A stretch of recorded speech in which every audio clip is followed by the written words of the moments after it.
Okay. Is there maybe a laptop screen that has the volume on? Okay, there we go. That works. Okay, good morning, everyone. We will call the East Bay Wildfire Coalition of Governments meeting to order. I will be chairing this meeting as Supervisor Joya cannot make it today. My name is Janani Ramachandran. I serve as vice chair and from the city of Oakland. So we will start with a roll call of members present. Chair Joya is excused today. Alameda County, Supervisor Bass. Present.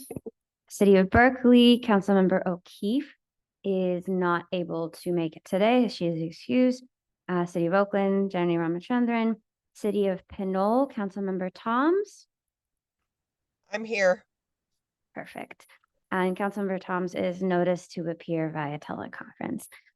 City of Richmond, Councilmember Bana is excused. El Cerrito, Councilmember Murayama. Present. And Rodeo Hercules, I believe Councilmember Bowman is excused as well.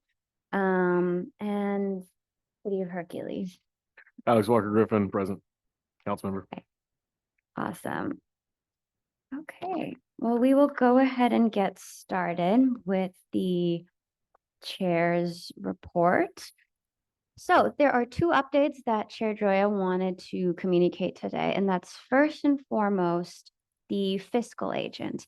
So as many of you know, the fiscal agent for this body has been graciously taken over for a period of time by the Oakland Fire Safe Council. And as they transition out, we have been looking for a permanent home as a fiscal agent for this body so that we can collect and administer funds and apply for grants and whatnot. Supervisor Joya has been working very hard with the fire districts, the Contra Costa County Consolidated Fire District, in order to have them serve as the fiscal agent. And they are anticipated to vote on this and have it approved at their August meeting. So by our next meeting, we'll have a confirmation on that, but that has very much been in progress. And we thank the work of the Contra Costa Fire District and Supervisor Joya for making this happen so we can smoothly transition to having a permanent fiscal agent. The second update from the chair is regarding member dues. So a couple of meetings ago, we all unanimously approved a structured member dues for fiscal year 2025-2026. Every council member or supervisor is requested to follow up with their city manager or city administrator to be able to process payments. I don't believe any city or county has done this yet. Chair Joya is sending out emails to every city manager or city administrator part of this body. But the request is for you all to follow up and make sure that payment can be processed for 2025-2026. And finally, I will add an update of my own. We have our former chair of this body, Sue Weingraf, over here in our meeting today. And myself and former Councilmember Weingraf will be going to Sacramento in a couple of weeks in order to advocate for funding for this body. Since all these updates are around funding, I wanted to share the positive updates as well, that this body is on its way to have certainly a fiscal agent and fiscal stability, as well as go out there and apply and capture as many grants as we can to be able to continue our work. We are uniquely positioned as a regional body, not just one city or one county. And we hope that our legislators at the state level are listening and doing all that we can to let them know we exist, and we are starting to do some really solid work here. Okay, with that, we will go to the next item. Give me 1 second.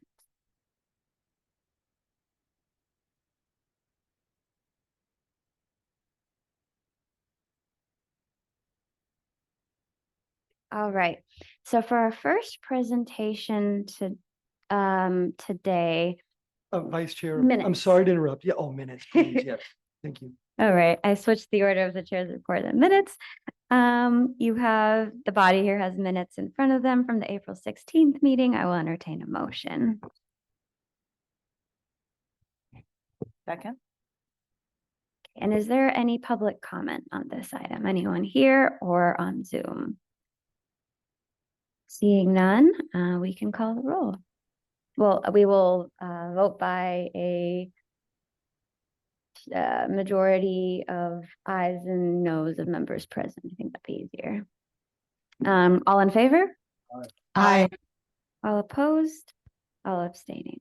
Okay, the item passes. Now we will move on to our first presentation for today. We have the East Bay Regional Park District. Please come up and we will pull up your presentation. Thank you for being here.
And Vice Chair, for the benefit of our audience on Zoom, we are getting the mic hooked up for East Bay Regional Parks District's Fire Chief. Thank you.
I'll stand, I'm a stander, sorry. But I'll do this like.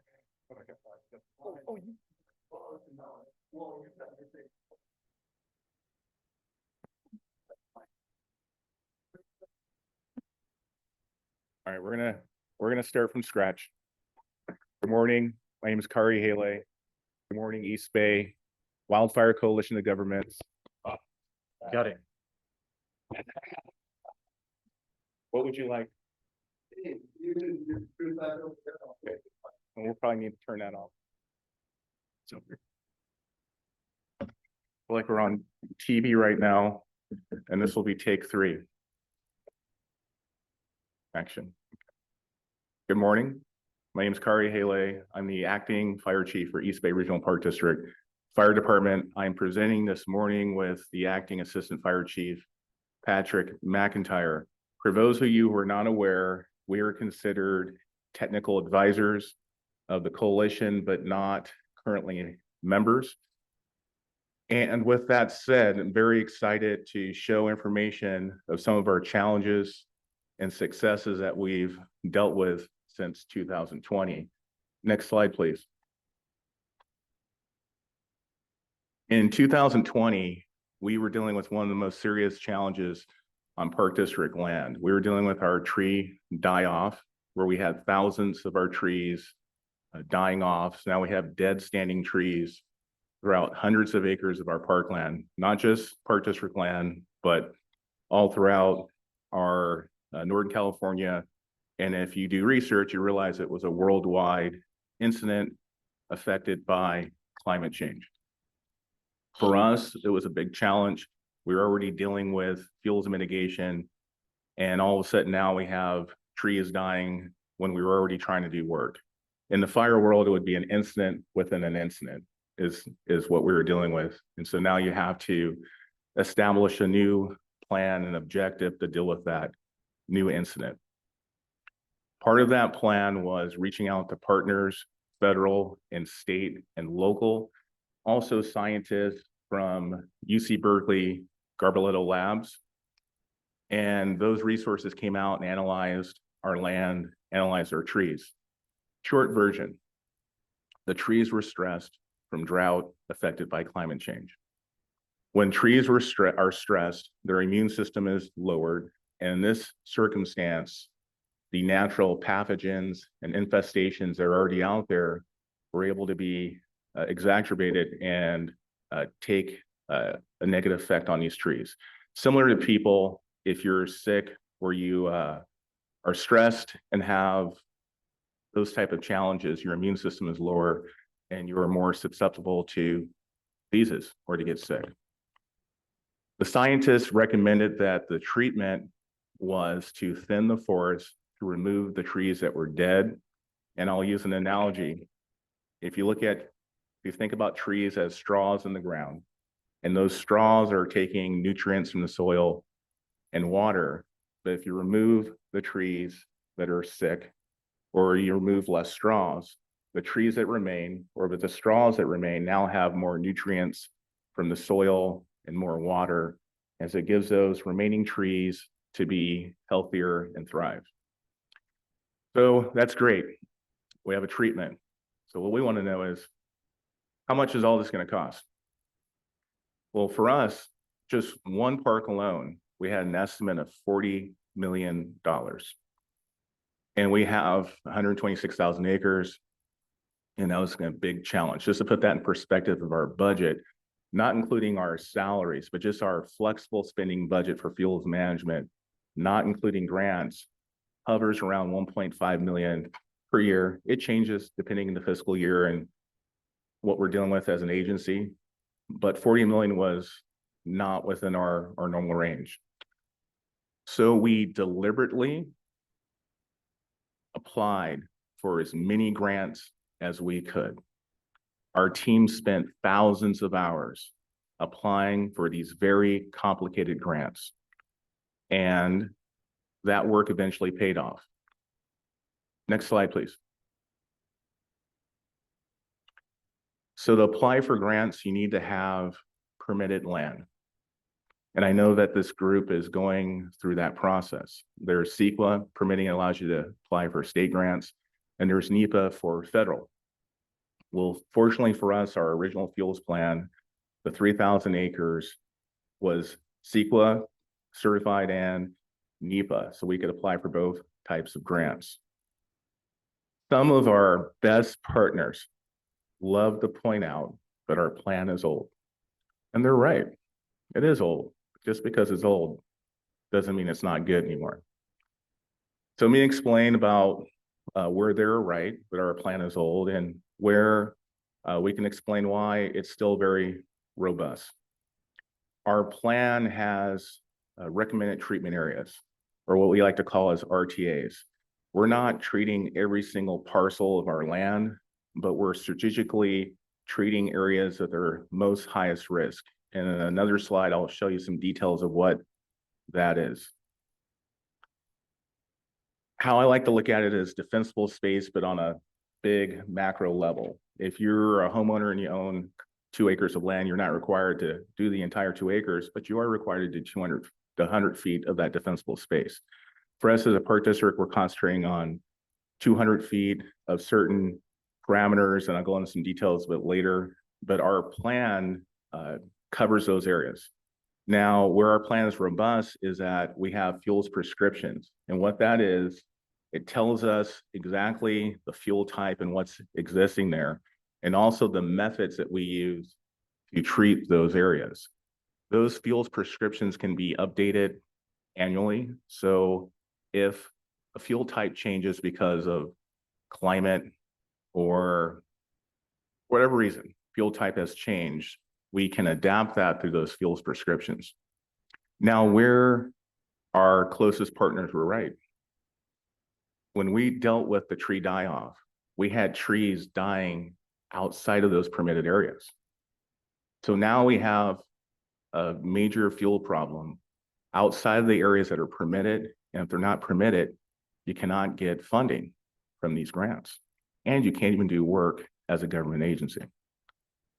So fortunately for us and for everybody, there was the Cal VTP. And so we used another plan to get those areas permitted. So there's 2,000, I think it's 80 something acres additional that were permitted through the Cal VTP. And those were areas that we targeted that were outside of our original fuels plan. So yes, the fuels plan, the original one is old, but we had a new one, was able to make that adapt to deal with the areas that were outside of the original fuels plan. Next slide, please. So I want to talk about some of the parameters of what we focus on. And so we're looking at areas that are 200 feet within homes, strategic routes that we know the public goes through. And these are areas that we're focusing on in our fuels plan. So some people on both sides of the fence, some will challenge us of why we do work maybe far away from homes. And in some cases, it's because if that forest dies off, it creates a problem for whatever the adjacent community is.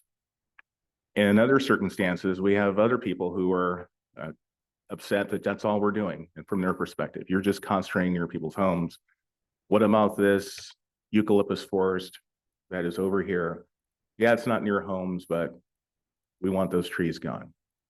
And so our plan is designed to be sustainable and also cost effective and get the most that we can out of the taxpayers' funding. Next slide, please.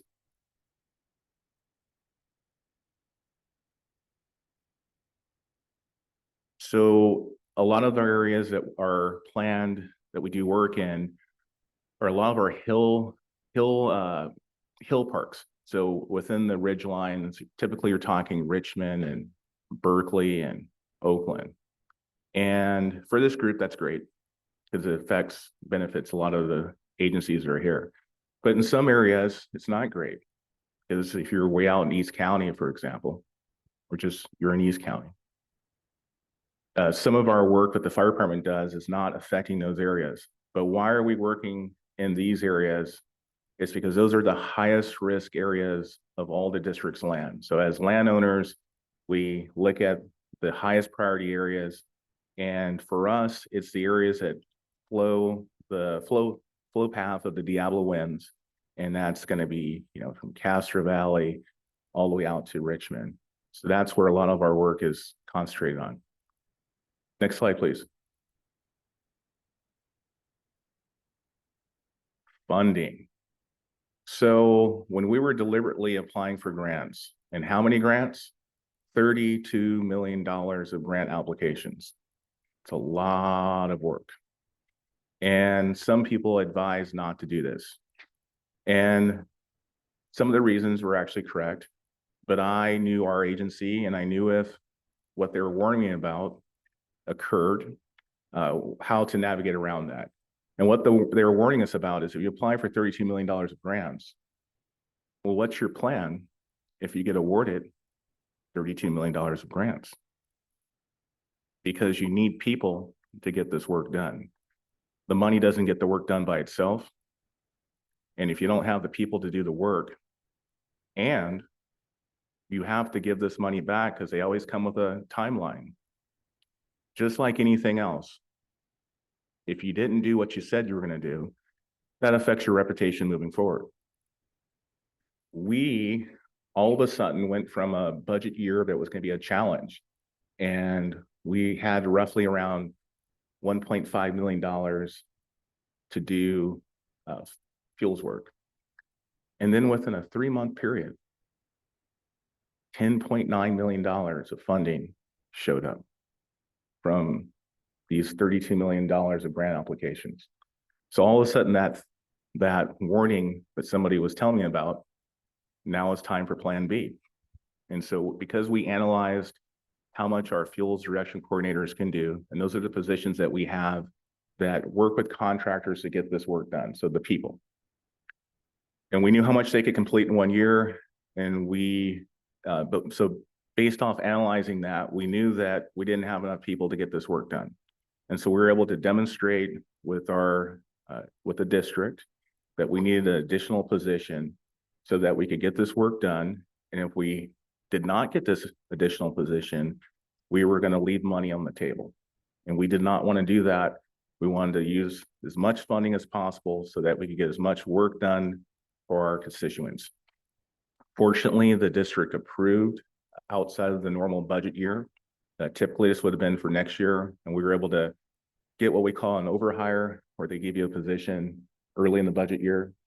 And that set us up for being able to do all this work so that we can use every single dollar that we have received. Now, there's some important information that's on that slide there. The district was already in a financial challenge year, just like a lot of agencies. And at the time, they said, this is all you have for the funding. And these grants require matches. And in this case, it was, I can't see the slide, but it was about $2.63 million of matches. That was funding that the district had not planned for our department. So that's great that you received $1 million of grants, but do you have the funding for the matches? So fortunately, they found the money. That's what I like to say. I don't know where it was at, but they found it. And now we have $10.9 million of funding to do work that's going to benefit all of these cities, all of these communities. And that's a huge ordeal. Because I just told you that typically we're doing about $1.5 million of work, but recently we've been pretty successful. Last year, I don't have the information on last year, but I know we received about $10 million from a direct funding from Cal Recycle. And you can see our historic funding back in 2020, where that was hovering. And so for the last several years, our funding has been extremely increased. And that's been great because it's benefiting everybody. But what I think is important for this group to know is, how did we do that? The team worked their butts off by applying for as many grants as possible, putting in all the work and the details. And as you go through this process, you're going to see it's a lot of work to put in a good grant application. And that work has paid off. Next slide, please. This is up here because this is personally one of my, you shouldn't have favorites, but one of my favorite grantors, State Coastal Conservancy. And this is why. A lot of grantors, I understand why they do it, but you have to fit into their box. You have to hit all the check marks. And sometimes those are not your highest priority areas. Sometimes those aren't your biggest challenges. But the State Coastal Conservancy, they like to flip the script and do it differently. And so for them, you can meet with them and you can pitch them your idea. You can say, hey, we have this project. For us, it was a community that benefits Alameda County and Alameda County Fire Department of all of Alameda County. It was an area that we recently got permitted that was outside of our original fuels plan. The community for years had wanted us to do more work. Previously, we couldn't because the work they wanted us to get done was outside of our permitted area. We were able to get those areas permitted through the Cal VTP. Then we were able to apply for grants with the State Coastal Conservancy. We pitched them an idea of using this new permitting, doing work all the way down this trail. They had never had work done before, and also other areas. You'll see Tilden and other areas that this project's going to fund. We're also able to get equipment for our fuels crew And the State Coastal Conservancy likes to provide equipment because that lasts, it continues on, a benefit.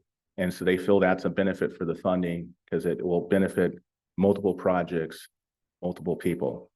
And so we were able to get equipment for our fuels crew that's going to allow them to work more efficient. And we were able to do work in new communities that we didn't have funding before. But the reason they're my favorite grantor is that when you have a challenge and you're not fitting into a particular box for FEMA or for whoever the grant is for, they're different where you can go, hey, we need this money for this area. These are the reasons why. This is who it's going to benefit. This is how it's going to make our land more resilient. And if they like the idea, you can get funded. Next slide, please.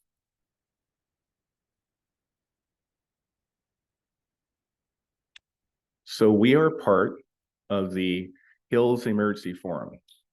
And for us, that gives us the opportunity to share information, just like this group here has the opportunity to share information with each other.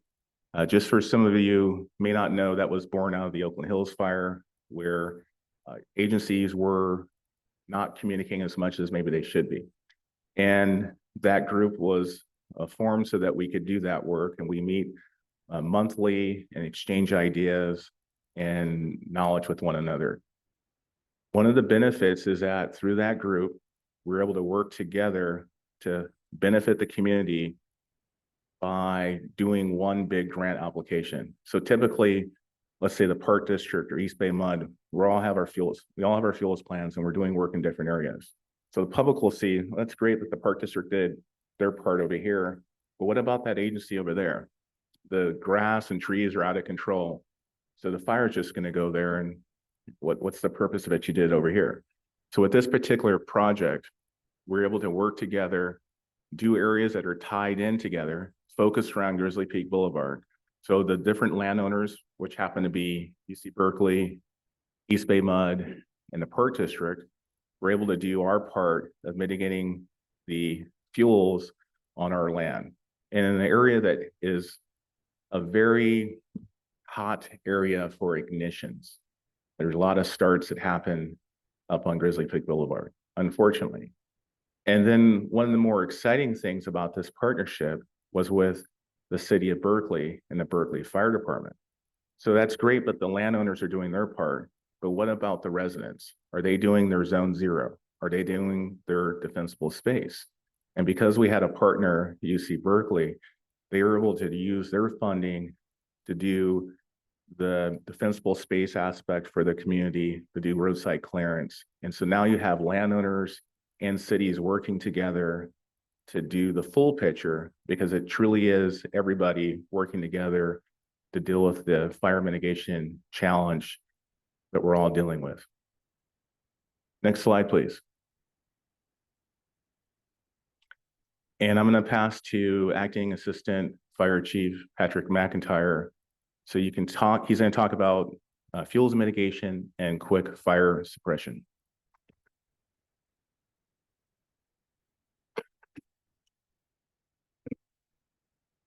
Thank you, Chief, and pleasure to be able to be here to present to you all. So here you're looking at an example of our fuel suppression tied with, or fire suppression tied in with fuels management efforts. This fire you see here was in Anthony Chabot in an area along Redwood Road, in the area of Skyline and Redwood Road, which sparked off on a summer's night in October, kind of peak fire season for us, as we all know. Late night, it really was an example of what we're dealing with nowadays, where there's folks that are actually going out and burning vehicles in the parks or along roadways, access routes. And this example really showed the effectiveness of our planning in advance, identifying areas strategically where we have our priorities and we need to do the fuels mitigation efforts. And this area was treated back in 2022 using district funds initially. We were able to remove numerous trees, get the fuel loading down, and then we continued to maintain that annually all the way here till 2024 using our crews, contractors, And district funds initially funded the initial treatment in there because we had yet to receive any grant funding for that specific area. Whereas now we've been able to receive FEMA grant funding, and we've done additional work in that area and actually helped to, make that point up there where we really know it's a, it's a hotbed, really. It's adjacent to the communities. We have the Skyline Stables there, as well as just that's one of the Redwood Road. We've had multiple ignitions of this type. This fuels treatment, I went to this fire at about 1 o'clock in the morning, and I wasn't able to get there early enough to actually see the fire behavior, but it was kept to about 1 acre. And from the description and some of the images that were taken from the stable manager, it actually did still get up into the canopies of the eucalyptus. Very low RHs that night. Winds weren't high, but very low RHs, dry conditions. It was in a thermal belt of sorts. So it was conditions where ember cast could have really been an issue. But since we were able to limb up those trees, break up the continuity, didn't have a lot of surface fuels for the fire to really get up into the trees other than what was from the direct flame impingement of the vehicle catching fire, it would really prove the effectiveness of our fuels treatment work.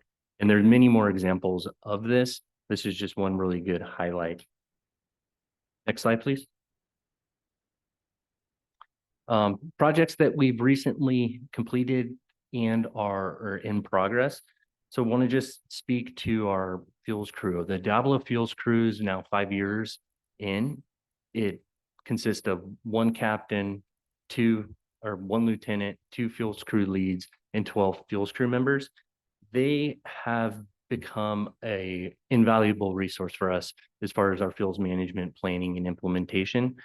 When we get these grants, we're able to, if we can, scope in their time to have them come in and do portions of projects where a contract team might not be the best implementation method or the best way to go about that work. So what we've been able to do is tie the fuels crew into a project in Claremont Canyon up in the area of Drury Court and Marlboro Terrace. In each and every one of these treatment areas, as I described, Drury Court, Marlboro Terrace, these areas require long ongoing plannings by our staff, evaluations of the RTAs. We're constantly going out and reevaluating, updating prescriptions, working with the neighbors and the community groups and our park operations folks to find out where the issues are.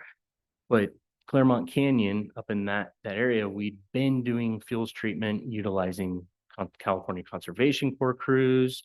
We've used our fuels crew in that area. We're able to get the FEMA 2019 HMGP grant. So we were working in that area with every possible, crew or implementation method we could find. And then the 2019 grant came on this past year, and we've been able to actually go back in there, do work using grant funding, which is the larger scale work, which is the eucalyptus removals, the thinnings, the large scale mastication work. So overall, that's been about 4 acres worth of work. And then you add another 6 and 6 by the California Conservation Corps on that, in the highest risk area right adjacent to homes where the Oakland Hills fire actually did burn through back in the Oakland Hills fire actually did burn through and up, and actually there was loss of structures in that area. The Leona Canyon project is currently underway, and it's up in the area of Hanson Drive behind homes along Skyline. It's over Leona Canyon, which is, we do get a frequent number of fires in that area. And we've actually decided and kept that project as a priority, even though we haven't been able to secure any grant funding in Leona Canyon to date lately. We prioritized that project because there had been some fuels treatment work done there previously, but it's been numerous years. So what we do is we'll look out ahead, keep an eye on things, see when they need to get re-entry treatment. So we'll go in and we'll line out areas that per our prescriptions as far as to meet our vegetation goals in an area, which is low fire risk, maybe reducing additional ladder fuels. Trees do get limbed up, but they then sag down, everything grows back in. Eventually, and unfortunately, we're working with a lot of areas that have a high numbers of invasive weeds in throughout, because a lot of the areas are just right on the interface. So our fields crew's been active and busy in there for the last 2 weeks, and they're working in some of the most difficult, steepest ground I think you could possibly have to work, and they're doing it well, and they're doing it in a fashion where when I went out and took a look at the work that they had done, it's really does make you feel good to know that we've been able to bring this crew on to have a high quality work and output, as well as they're able to make hand burn piles such as you see here. And then we can actually bring them back in the shoulder in the winter and later on, and mostly in the winter, and come back in and have them do the pile burning to actually get rid of the material. And we normally limit that to areas where we can't dispose of or get rid of the material, shape or form, such as, chipping or pulling it off. Okay, next slide, please. Okay, Tilden Eucalyptus Grove mitigation. This project has long been in the works, and as I mentioned earlier, the planning and the funding towards doing these projects, we might identify something as a priority, and it takes time to be able to get the funding in place to be able to perform the work. And if we aren't able to secure the funding, then we'll put everything at it we possibly can, which is, getting the different crews, having these partnerships with the California Conservation Corps, with the Civic Corps, having our own crew.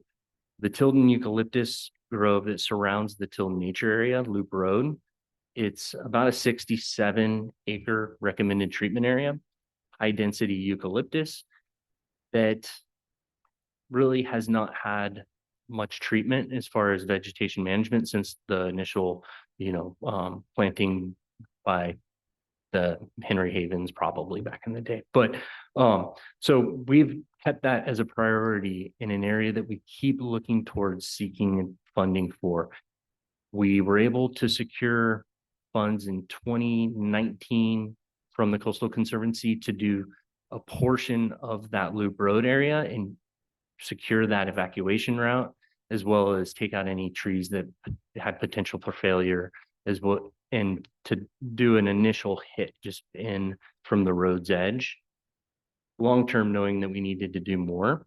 So we're able to secure additional funding from the Coastal Conservancy to do 40 acres and do work that will secure that road even further, create more of a fuel break, as well as strengthen that evacuation route, knowing that the Tilden Nature Area is highly populated with students from time to time. We want to have the ability to, if there's a fire that's coming down at it, to be able to, hold a fire, or at least not have it come any further than that and make its way up into Kensington, Berkeley. So at this point, it's in progress. We have 13 acres identified for fuels treatment right now, with the contractor working on doing hand piles, breaking up the continuity, thinning out the eucalyptus, removing understory vegetation to create a much lower fire hazard right there adjacent to the trail, as well as going in 200 feet. And we have plans to continue working in there with both our crew and additional contractors to ultimately complete 40 acres in that recommended treatment area. As Chief mentioned, one additional with the Coastal Conservancy, additionally, we're seeking equipment, and that equipment that Chief mentioned, such as a track chipper, a larger masticator, grapple boom truck, that equipment is what we'll use long-term to help maintain these areas. So, getting the crew the right equipment to be able to effectively do similar at times to what our contractors are able to do. It's kind of our long-term goal, and to build up that capacity internally, because, the maintenance is a very large part of fuels management work. It is one of, the initial treatment costs are large. The maintenance cost are ongoing and can be significant depending on what the vegetation type is that you're managing. And eucalyptus has proven to be a difficult species to maintain and manage just due to its, specific growth habits and as well as its ability to resprout. Okay, next slide, please. Okay, I'll kind of move along over to speaking about Anthony Chabot. So in 2022, we received authorization and received a grant from the California Coastal Conservancy. And we put in for this grant in response to the tree mortality and tree die-off that Chief mentioned. In Anthony Chabot alone, through our aerial recon, using remote sensing, as well as just staff out in the field, we were able to identify about 1,200 acres affected by the drought and tree mortality and tree die-off. So we were able to secure funds both from the Coastal Conservancy as well as from CalRecycle through a direct allocation for fuels treatment in that area. And we opened up an RFP looking for different kind of methods in order to do this fuels treatment that were novel in their approach and wouldn't furthermore create more impact as far as climate change, adding to the issues creating climate change. So we flew the RFP not knowing how many of the acres we would be able to treat. You identify an RFP for 1,200 acres, you have $10 million. How much will you be able to do? We don't know that. We did our best inventorying, estimating what the cost would be, but you really don't know until you get back the proposals from the contractors. We were able to, in seeking a novel approach, this is when we actually looked into the innovative approach of actually using a carbonizer to process the woody material. The volumes that would be created and generated, we know would be massive amounts of volume, and the conventional means and methods could have worked, but we really did want to try something new and take an approach that would help to combat the climate change issues that were particularly adding to the issue of the tree dieback and mortality. So we're able to secure funding from both Coastal Conservancy and then match it with Park District funds to do a pilot project to see if that method would work, because we had a lot of questions. If the capabilities of the contractor would be correct, the carbonizer would even be able to be permitted in our Bay Area Air Quality District, had not yet been done before. And also to just really see how that we would be able to get utilize and put the biochar back out into the parks or find out where we could actually use it. Because, in the back of our mind, we're kind of worried when we're talking about tonnage of material to be processed and then what we would end up with, that we would have mountains of biochar that we'd be sitting on. And we didn't want to be, the folks that are kind of infamous for that mountain of biochar. So we, in 2023, we were able to move along with that following the pilot project, and we're able to treat 365 acres of eucalyptus forest, which anybody who's done eucalyptus work or done any forest management knows that 365 acres is a lot of fuels treatment work. And the contracting team did an excellent job. They were able to operate the carbonizer. That proved to be an effective method for biomass disposal on site, as well as they were able to secure the necessary permitting to make sure that we could get our permitting with CAL FIRE as well as with the Bay Area Air Quality District. And then in 2024, 2025, we did what we call the continuation project, which was an additional 221 acres of fuels treatment on top of that 365, with multiple different funding sources, including the Park District's general fund for fuels management, as well as the FEMA grant starting to come into place. So the FEMA grants also helped on that. And at this point, we're not completely done with fuels treatment in Anthony Chabot. and have in place additional grants that will continue to move that work along, and eventually we'll be close to nearly completing all 1,200 acres in Anthony Chabot, which for the communities nearby, when you're out there, I know Anthony Chabot, the eucalyptus forest out there doesn't seem like it's right next to homes or right on the interface, but it is on the interface when you really think about it, because a eucalyptus forest that's untreated, unmaintained does pose particular risk as far as embercast, and just difficulty for control for firefighters as well too. So I think we're moving along in that forest, and after all these years from the build up to now, it's quite impressive to see what our fields teams to accomplish in that area, and it keeps moving. So next slide, please.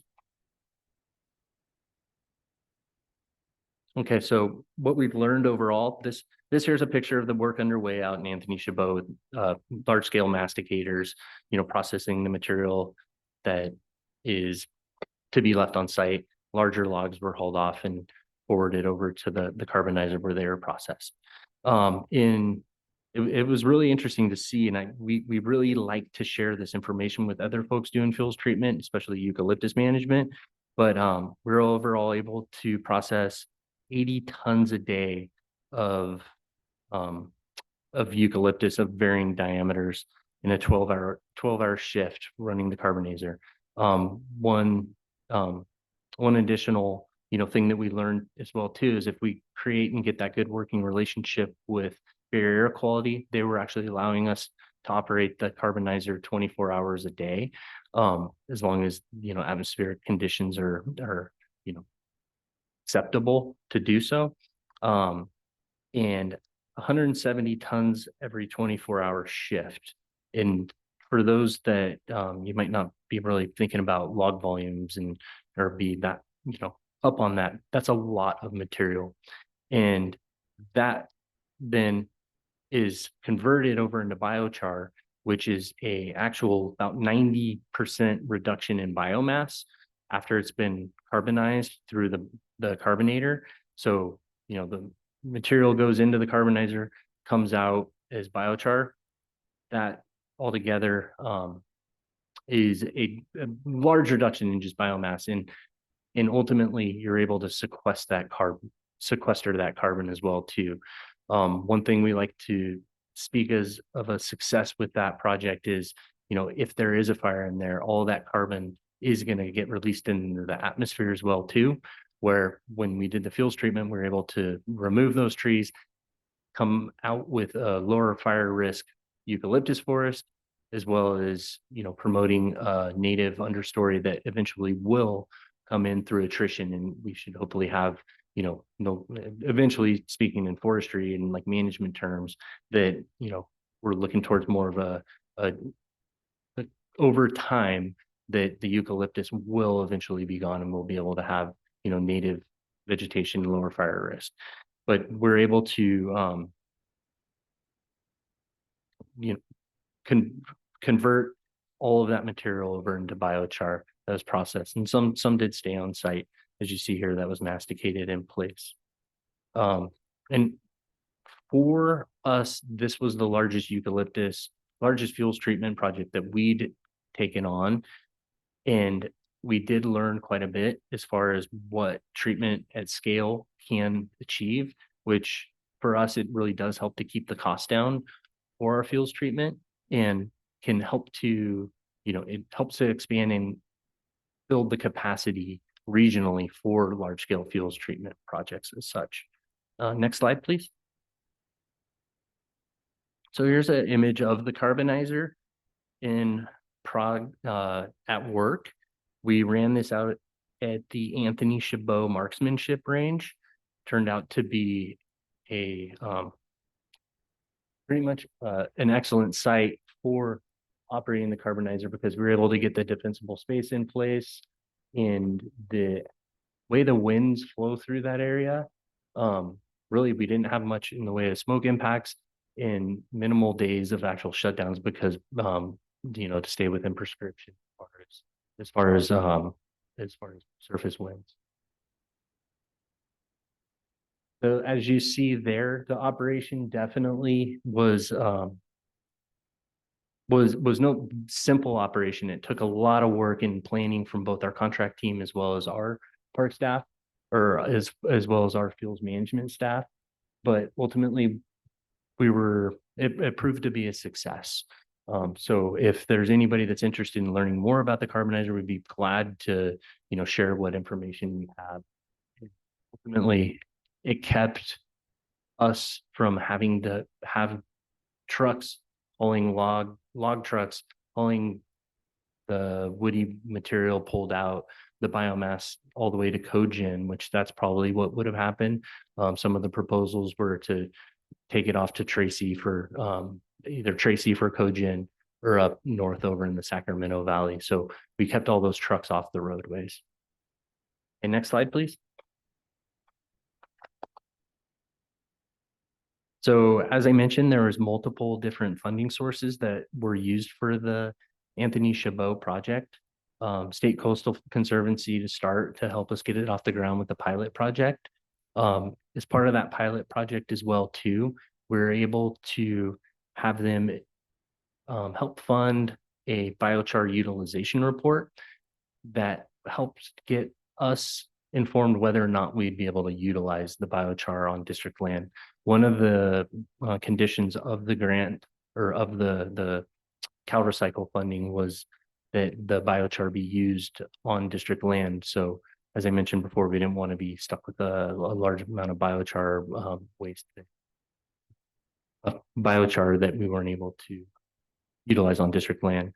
We were also able to use FEMA PDM funding as part of the continuation project, and the fire department general fund we put 2 million towards. And if you look at this image here, the map of all the different funding sources in the project and work areas, it's very large scale work, very complex, very complicated work. And we had 2 years to spend $10 million, and spending $10 million in 2 years is a very, very short, quick time frame. And for complex, complicated work such as Anthony Chabot eucalyptus work, I think that what we've built as far as our capacity as an agency and our understanding and our knowledge and our staffing for fuels management has really, for us to pull that off really was a testament and to all of the capacity that we've continued to build up, because we were able to spend $14.3 million in a very short period of time and actually meet our objectives laid out and set forward. Okay, next slide, please. Okay, so a little bit about biochar. So here you have, the carbonizer, and that's really what it looked like when it was operational. There was not a lot of smoke.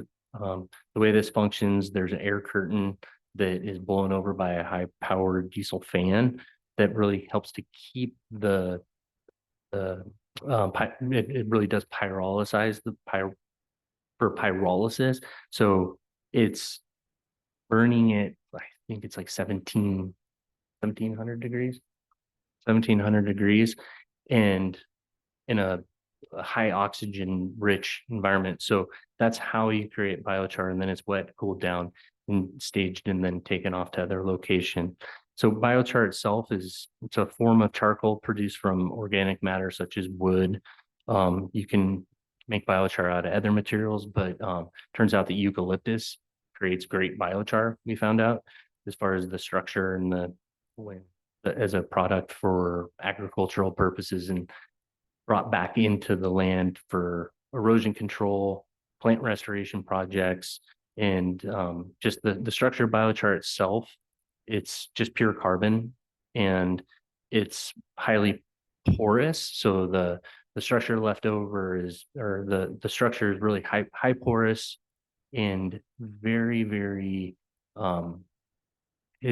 it has a lot of qualities as far as water holding capacity, and actually can help create habitat for microfauna if you're going to put it back into the earth, as far as for like restoration type projects. And what we were able to do was show the success, next slide, please, by getting it back out into our parks. At Ardenwood Farms, we were able to take a large amount and they used it for soil amendment to help to reduce watering needs. And multiple other parks, we were able to have them get that out is in some of our historic orchards in Guerin, for instance. And that's proven to be successful from our work with park operations and tracking and monitoring that it's requiring less water for them to have to irrigate their orchards. Another use, we were at Oyster Bay. We were able to use that as part of the biochar as part of a restoration project. So overall, there were 745 tons of biochar created, and we were able to have those used at 35 different locations in the parks. Next slide, please. And additionally, with the Anthony Chabot project's overall success, we held 41 tours. From different agencies, fire agencies to different governors or elected officials, as well as fire safe councils. 41 tours is a lot to coordinate and organize. And our staff was able to work with all these different agencies, teach them a little bit about the project. There was definitely a lot of interest in this new technology. So hopefully from those tours, we're able to inform them on what it takes so that other agencies or other fuels management practitioners can use what we've learned to move things forward and overall create a greater benefit to the region.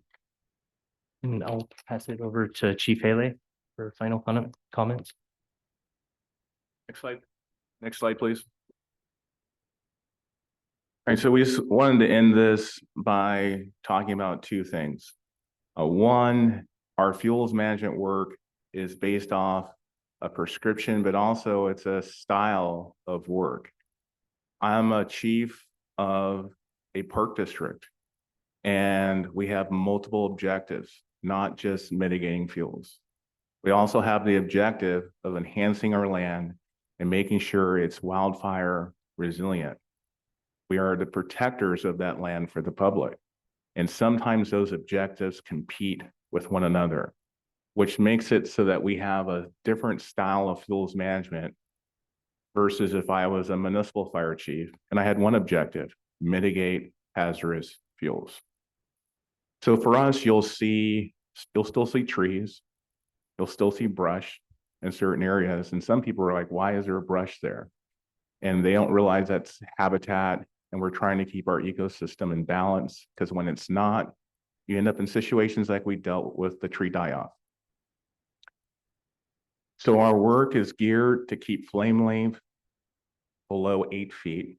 And for those of you who don't know, firefighters were trained to not engage with a direct fire attack with our 1.5 inch hoses of flame lengths that are above 8 feet. For us, that's going to be air tankers, dozers, other equipment to mitigate those circumstances. So our work is designed so that firefighters have the opportunity to have a fighting chance to suppress the fire. And so for this to work, where we have our success stories, which you see some of the pictures, it's a combination of agencies like us doing fuels mitigation and along with quick fire suppression from our partners. And that combination is what's going to help keep us safe from catastrophic wildfire. Thank you. Thank you very much.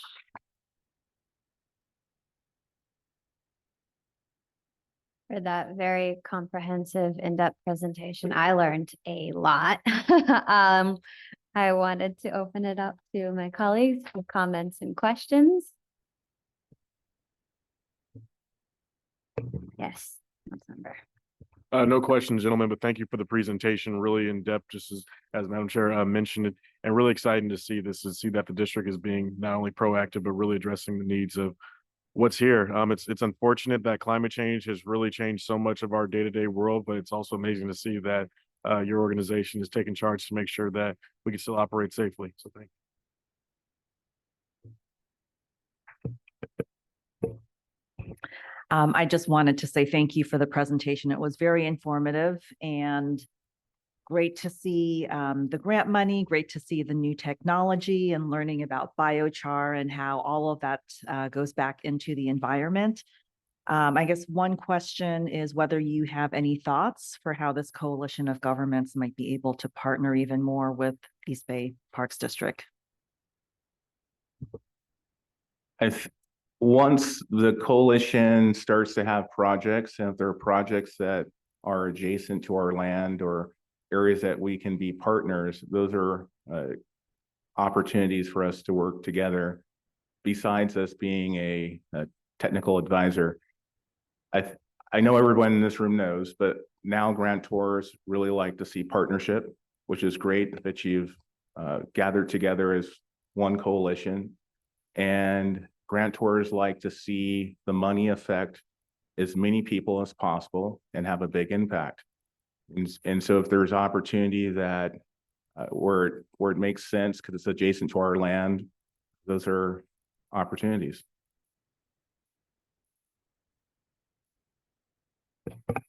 I'd also like to say thank you for the presentation. It's really great to hear all the work that's been going on that's going to make us all safer.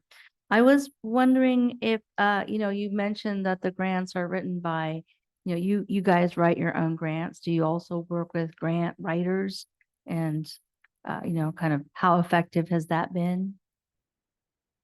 So when I say we, I'm talking about the Park District, and we have a grants department. We also have a government affairs department. Let's first talk about grants department. If anyone ever asked me free advice, I would tell them to invest in grant writers, because even if I'll throw out a number. Let's say that you invested $2,000 in a grant writer to do multiple applications. I'm just making up a number. And you get one grant, like, we just received millions of dollars of grants. And obviously that is good money spent. And I understand why agencies do it themselves, meaning that the actual personnel are doing it, not these professional grant writers, but it takes a lot of time to do that. We found it more effective and streamlined to have our own grants department to do that for us. And they have more than paid for themselves for the agency. The second, you had another question about. Oh, you were going to talk about your regional policy or your policy lobbying, I guess. Oh, yes. Thank you. Our government affairs department, what they did for us is they have relationships in Sacramento, and we brought those people to our projects. So that's what I would also recommend for this group, to have the electives from Sacramento come to your projects so they can see firsthand what you're talking about, instead of just through a written response, but to do tours. And we did a lot of tours, but we also knew the method and we knew the strategy, and it was going to be effective. And so bringing people out to see the projects, and that way they can get excited and go, oh, this is what it's going to protect. Now I see what you're talking about. And you mentioned you had NEPA clearance. Are any of your federal grants at risk right now? No. Well, no. That's a hard answer we're in a, I guess, unstable environment in general. So anything is possible, but we receive more federal grants than we typically have ever received at once. I have my own theory of why that happened, but I think a lot of good people at FEMA were efficient with getting the money out the door to the public so that we can do all this good work that we're trying to do. Great, thank you. Are there any hands on Zooms from our teleconference participants?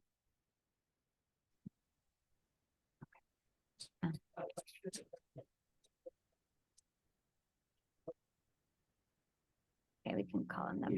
You can go ahead and unmute. Hey, great. It's Brent Blackaby. Chiefs, good to see you. I know we just saw each other at a forum on the other side of the hill, so it's good to see you here. I had just a couple of questions to follow up on your presentation. And again, appreciate the partnership we have with the Park District and the City of Berkeley and our fire department, and appreciate the collaboration we have together, particularly on the Grizzly Peak project that we're currently working on. Talked about obviously the current level of funding for vegetation management from around 13 million, grew from 11 million, previously had been at 2 million.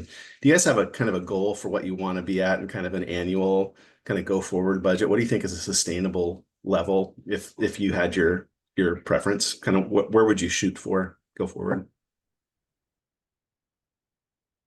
I can't speak in my, as far as preference, because that's just not how my mind works. It's mainly meaning that I think in the reality, what my real world is, which means that I have budget constraints, and like we all do, we have challenges. So the work is endless. Obviously, if I had my magic wand, millions of dollars of work, and it's continuous, it never ends. What we're committed to do, and what the agency fully is aware of, is to maintain the work that we have initially treated. And initially treated just means that for the first time it got work done, but we want to make sure that that work gets maintained after the original funding occurred. And it's for multiple reasons. It's the right thing to do. What a disaster to have taxpayer money fund millions of dollars of work, and then you allowed it to grow back. So we're very committed to making sure that we can maintain the areas that we have received funding for. And with that said, that creates the challenge, because currently the grantors in the past like to fund initial treatment. And when you have side conversations, they always tell us that because they felt they got a bigger bang for the buck for the public to do a new project versus maintaining a previous project. Our agency and several other agencies had electives come out, and we explained to them that is not, it's missing some, there's a better way to doing it. You need to fund maintenance also. So now grantors are also funding maintenance, and that's going to help everybody maintain these projects so that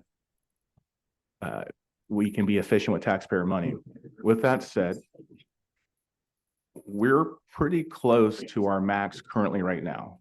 With the amount of money that we received, we have to ensure that we can maintain all of this work and funding, millions of dollars in the last 5 years. And so now we're at a point where we're analyzing the exact workload and making sure that we can do what we said we're going to do, which is maintain the areas that we receive funding for. Hopefully that partially answered your question. It does. And I would say, like, to the extent that we could be helpful as you kind of identify what you think that sustainable level of maintenance funding is, if we can be advocates for you, because again, it's in our best interest that this work happens and that the maintenance happens. So if we can support it and advocate, please let us know, how we could help. Second area, you're talking about the 2025 work plan, the eucalyptus stands, the strategic fire routes, the proximity to residential areas, focusing on sort of those areas with significant threat. Kind of once you use this money in 2025, going after sort of those parklands within 200 feet of homes and also those locations with significant eucalyptus stands, again, do you have an estimate of sort of what percentage of those areas will have been treated, right? So if you think about all the areas that are within 200 feet of homes, how far will this get you into that work? Or if you think of all the eucalyptus stands that you're sort of targeting, what percentage this would, again, just to give us a sense of how far this will get you towards the ultimate goal? It's a complicated answer. And a lot of times when you hear me speak in terms of funding, there's a reason why. Acres of treatment are not all equal. Some acres are fast acres, meaning if they're easy to do, $2,000 per acre. Some acres are slow acres, meaning that they're complicated, complex, near homes, hard to access.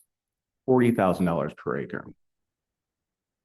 And until you actually go out there with the contractors, we have our own estimates. For example, a complex acreage can be as much as 40,000 on average, about 20,000 per acre. But that doesn't mean that when the contractor goes out there to the site and dealing with current economics and challenges, that's what the cost is going to be. And so you really don't know until you're actually in your particular area. What we do know is $10.9 million to spend in the next 2.5 years is significant, and the public will benefit from that funding. Awesome. Last question, then I'll be done. You talked about, again, prioritization and the way you think about how to do it. Proximity to residential areas equal to stands, district facilities. How much do you also look at like historic fire routes? How much of a role does that play in where you devote your resources?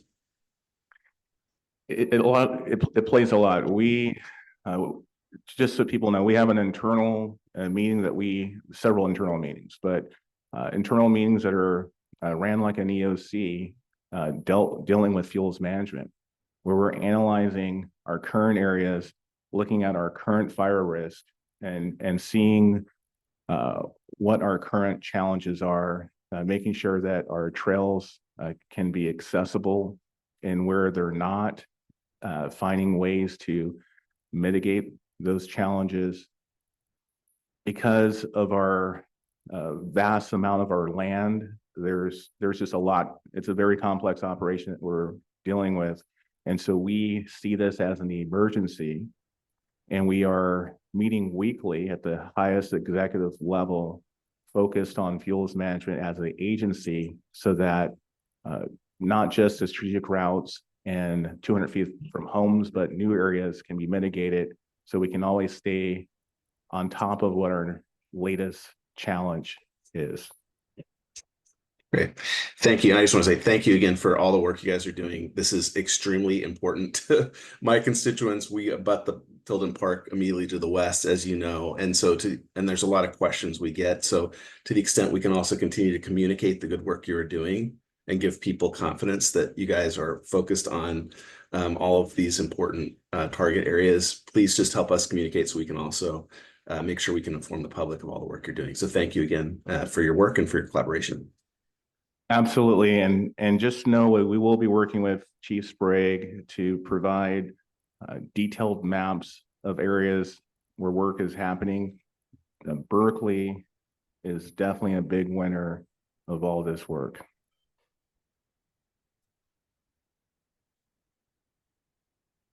Any other hands from, Yes, Councilmember Toms would like to speak as well. Thank you. you can go Yes. ahead. Absolutely. Thank you. Thank you for the report, Chief. You gave an estimate of about $140 million per park. And I'm just curious if that estimate included the entire acreage of a park, or just specifically certain defensible space around a park. Thanks for the question. What I was speaking to, the number was 40 million, and that was just one park, Anthony Chabot. So when we did our strategic dieback plan, we analyzed the areas, all of our parks that were affected by the tree die-off. Then we prioritized the highest priority areas. Some were areas that we could do quickly, like out in Richmond, Miller Knox. Some of those projects we were able to knock out pretty quick, Wildcat Canyon. But then we had Anthony Chabot. Park District years ago bought this unmanaged eucalyptus plantation. For the public, you're lucky the Park District bought it, because I don't know who else wants to manage that property. I'm pretty sure the original people who bought this property had no idea what it was going to take to do it correctly. But fortunately, we do have the resources as an agency to take on this challenge. And so when I say there was $40 million estimate, that was just one park, Anthony Chabot. Great. Thank you. Okay, just wanted to uplift some of the things in your slides that were extremely helpful. You mentioned the value of bringing lawmakers and decision makers for grants down to the sites of things, absolutely. But also, I really want to appreciate the before and after picture at Grizzly Peak to showcase the work you've done. Similarly, the photo of the carbonizer was fascinating and extreme, and comparing it to, you know, transporting by diesel trucks, you know, logs and logs, that makes a huge difference. And similarly, you know, the images of biochar and what it can be used for. So hopefully in our own efforts, we can highlight some of these successes when we talk about continuing to support getting funding for the region. And again, appreciate all of your work getting all of this funding for the entire East Bay Parks District. That will benefit so many of our respective members. And we can move to public comment.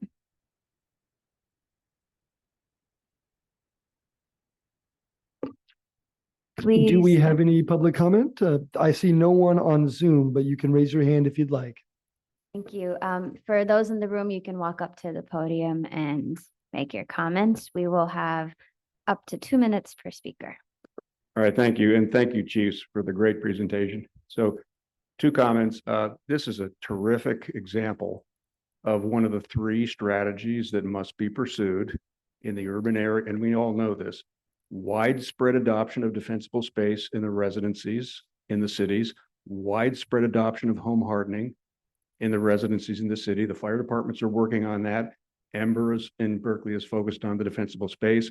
We need to get widespread adoption of home hardening. The 3rd element is significant reduction of hazardous fuel, upwind. And that's what the Park District is doing. It's a 3-pronged strategy. We just have to keep this in mind, that we have to do all 3. No one of them will work. And unfortunately, in Berkeley and Oakland, we have eucalyptus groves inside the cities. So we have to deal with the fuel inside the city. One very quick comment on maintenance and tonnage. And we removed 100 tons of fuel from eucalyptus groves in the city with the volunteers. It's about 2 to 5 tons an acre of understory fuel. The mass of the trees is 15 to 20 times the mass of the understory fuel. And if you do the math, if you maintain the understory of a eucalyptus grove properly, as the chief is talking about, you can remove the trees within 10 to 20 years for the same amount of money. So the long run solution is to remove not necessarily all, but the majority, 70, 80% of the ukes. And the maintenance cost of those groves will go down proportionally because there's so few trees. They're prolific. They drop massive amounts of fuel on the ground. So we have to think about maintenance and removal as 2 interrelated variables. Thank you. Thank you. Any other speakers, please come up to the podium. Hi, I'm Gary Prost with the El Cerrito Fire Safe Council. In El Cerrito, in the Hillside Natural Area, we have 4 eucalyptus groves just in that area. I was wondering, Chief, if at some point you aren't using your carbonizer full time, would it be available for municipalities, for example, to rent? Because we could use it. Thank you.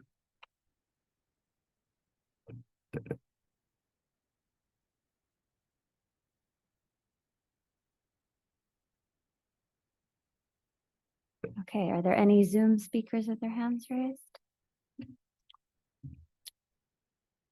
It appears not. Thank you, Vice Chair. Okay, then oh yes, please come up to the podium.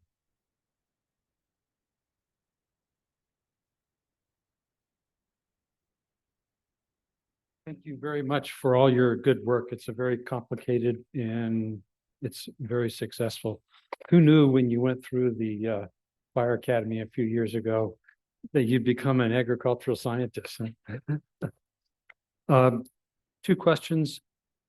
As you're going through this process and removing a lot of ground growth and so on, is there another group that's coming in for erosion control or replanting, so that, as we've seen in the news, the big mudslides subsequent to fires? And second question is, during this process, are you creating natural fire breaks so that if a fire does break out in a eucalyptus grove, it won't migrate to another area?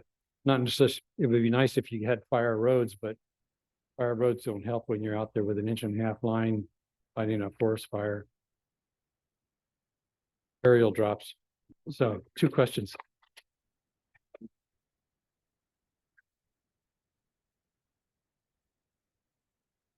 So I'll start with the latter of the two. So yes, we definitely are when we identify project areas and when we do our overall scoping of the projects, we do identify areas, geographic features, not just along roadsides, but like ridge lines where we will establish more fire break type fuels treatment where we'll actually remove more trees, we'll get it to a more maintainable fire break. So within our fuels plan, there is identified fire breaks as far as the recommended treatment areas. And as we're working through our projects, we are creating fire breaks. Like for instance, out in Anthony Chabot, as part of the large scale project, the die-off tree mortality project, we were able to reopen up old fire break probably from the 60s when they did some work back historically that wasn't quite really maintained.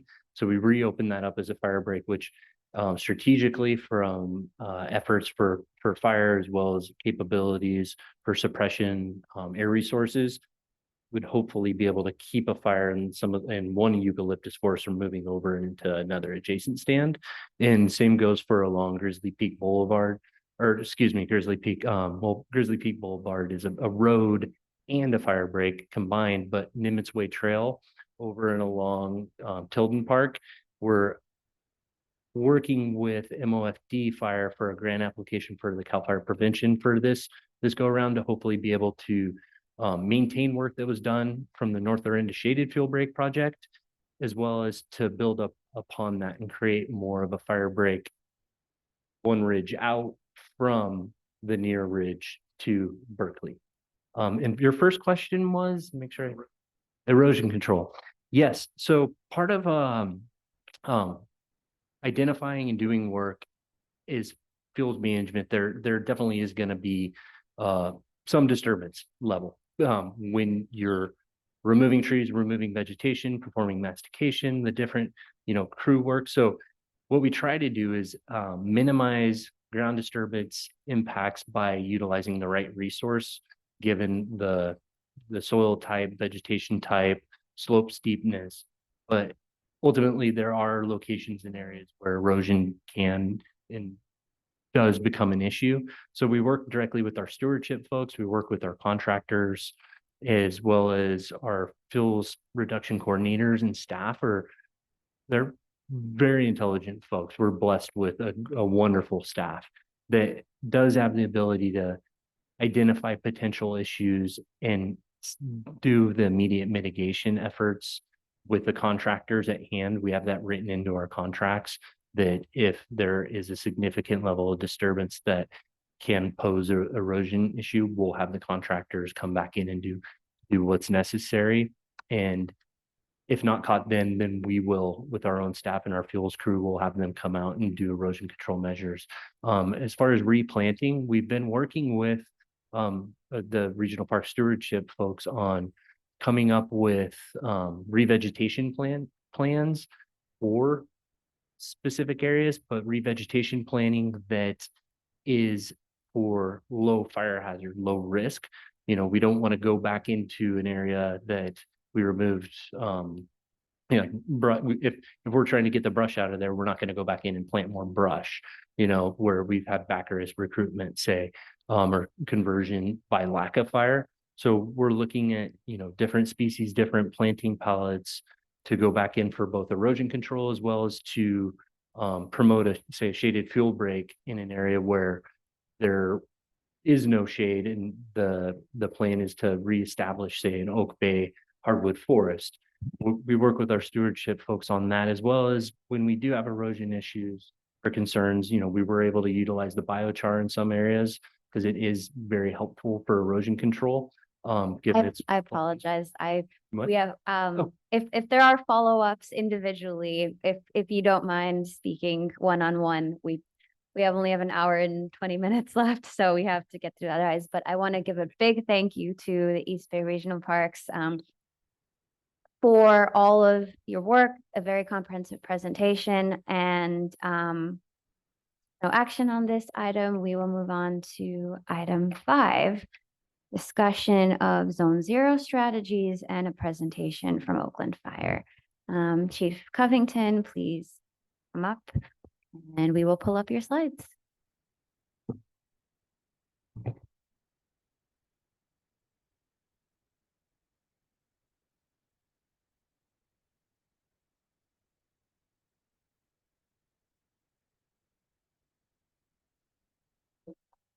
It's fine for me, yeah. Thank you. Thank you. And is this a joint presentation or is it just? It's just Yeah. me. Okay. Please Yeah, go. Chief Spray had another rub, so he really is our go-to, our guru for Zone 0. So I'm gonna try to do him right in his stead. Thank So you. good morning, honorable board members and community. My name is Damon Covington. I'm the Oakland Fire Chief, and I'm here to talk a little bit about Zone 0. Give a little history of Zone 0, where we are as a community with Zone 0, and answer as many questions as I can about Zone 0, because there are still quite a few questions about implementation. It really will vary by community. So just a breakdown real quick of Zone 0. Zone 0 is, it's from the state's perspective, it's kind of they're calling it an ember line of defense. What the science has told us is that in these large scale fires, embers are really what's spreading the fire rapidly. So when you have combustible particles in the air, embers, they can spread miles down the road, especially when you have 30, 40, 50-mile-an-hour winds. 3-4 miles down the road, these embers are starting fires and spreading the fire rapidly. So it's not just spreading the fire down the road, it really is the pace of how fast these fires are spreading. And that's why it's harder and harder for us as fire departments to get ahead of these fires, because they're spreading so rapidly through the embers. Just a break, next slide, please. A breakdown of Zone 0. So for Oakland, we've had defensible space inspections since 1991 after the tunnel fire, which was one of the most devastating fires in our state's history. We started doing vegetation management inspections, and we've asked our community to create defensible space around their homes, 100-foot barrier around their homes, that where there's not vegetation or anything combustible directly up against their home. What we found and what the state is recommending is that they're implementing Zone 0, which is much more restrictive than the defensible space that we've asked our community to adhere to. Zone 0 has the name, the first zone. Zone 0 is the ember resistant zone that extends from 0 to 5 feet. So in that 0 to 5 foot range, which is the first 5 feet near your house, we're asking that you have nothing flammable. So that's mulch, that's plants, that's anything that can catch fire that's directly against your home. And then Zone 1 is the lean, clean, and green zone that extends from 5 feet to 30 feet. So the next zone, it gets a little less restrictive as we move away from the home, but we really want no combustibles directly against the home from that 0 to 5 feet. And then Zone 2 is a reduced fuel zone that extends from 30 to 100 feet from any structure or attached deck. So when we talk about Zone 0 and the restrictions of Zone 0, it really is most restrictive, obviously, in that first 5 feet, but it still maintains a larger level of restriction all the way out to 100 feet. So where we were asking you to be diligent in that first 100 feet, now we're asking you to be diligent from 0 to 100 feet. So that is very impactful. You know, initially people were like, well, we're just going to be like the Stepford Wives, where everybody's house will look exactly the same. No one will have any trees. And that's not exactly true. It's partially true, but it's not exactly true, where we're just asking you not to have flammable and combustible materials. You still can have trees, you still can have ground cover and things of that nature, just not of a combustible variety. Why zones, next slide. So Governor Gavin Newsom adopted Executive Order N 1825 to accelerate the adoption of regulations requiring many California homeowners to create a 5-foot ember-resistant zone around their homes to mitigate fires. Board of Forestry and Fire Protection, in consultation with the State Fire Marshal, will complete the formal rulemaking process by December 31st of this year for properties in the highest fire severity zones as part of an ongoing effort to adapt to extreme firestorm events and build a more resilient state. Really, that's what Zone Zero is about. It's about trying to further protect our communities against these large-scale fires that are happening in our state every year. They are much more restrictive, but really, ultimately, it's with the hope that we can do more to mitigate and prevent these large-scale fires. In Oakland, Measure MM was passed. It's in the last round of elections, and it'll last 20 years, and it'll give us approximately 2.7 million a year. Now, that won't directly help people with Zone Zero. What it will do is it'll help us do our part to protect our city better, to cut back the canopy, to cut back the vegetation, to do the work that we have not been able to do or had the budget to do throughout our city. And we're hoping that in conjunction with Zone Zero, with the community doing even more than they've done in the past, that will help us to be a more fire-safe city. So that's one of the measures that's in place. Next slide. This just breaks down what we've already talked about, the 0 to 5 foot band. But some of the other restrictions of Zone Zero are your deck, wood decks, wood fencing, cushions on your furniture. There are a lot of restrictions and a lot of asks from Zone Zero from the community standpoint that we have become accustomed to, that we're going to have to get away from to be more fire safe. Next slide.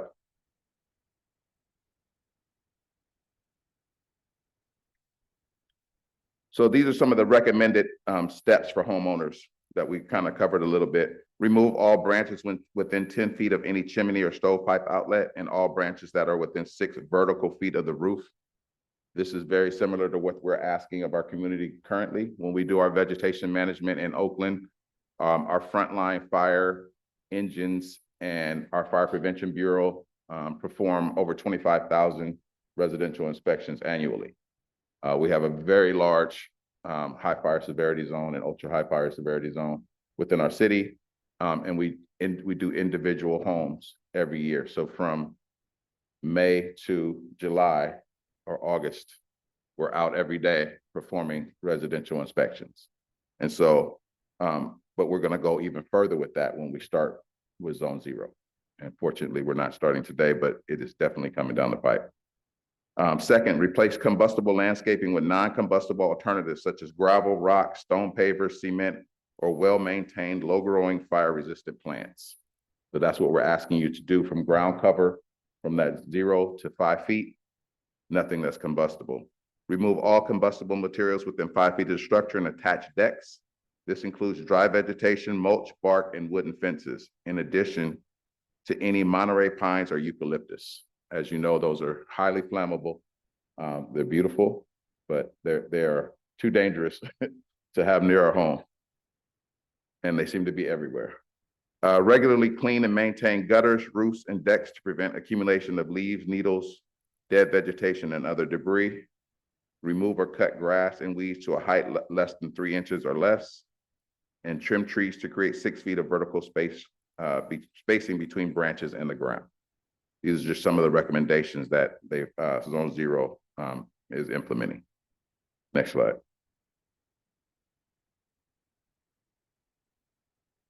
What do we need to do? Keep firewood away from the home. Replace wooden fences touching our homes. Clear decks, stairs, and patio of clutter. Use only non-combustible materials around the home. And remove combustible mulch, dead leaves, and pine needles. So the issue that we hear most with Zone Zero is the state tends to do this a lot, unfunded lot mandates. So every time we talk about Zone Zero, the first question is, well, who's gonna pay for all this? You know, because it can be depending on your home, depending on where your environment. If you're in a high fire severity zone, you may need to replace your roof. You may need to replace your gutters. You may need to replace the vents on your home, the fencing around your home. All of that can be extremely expensive.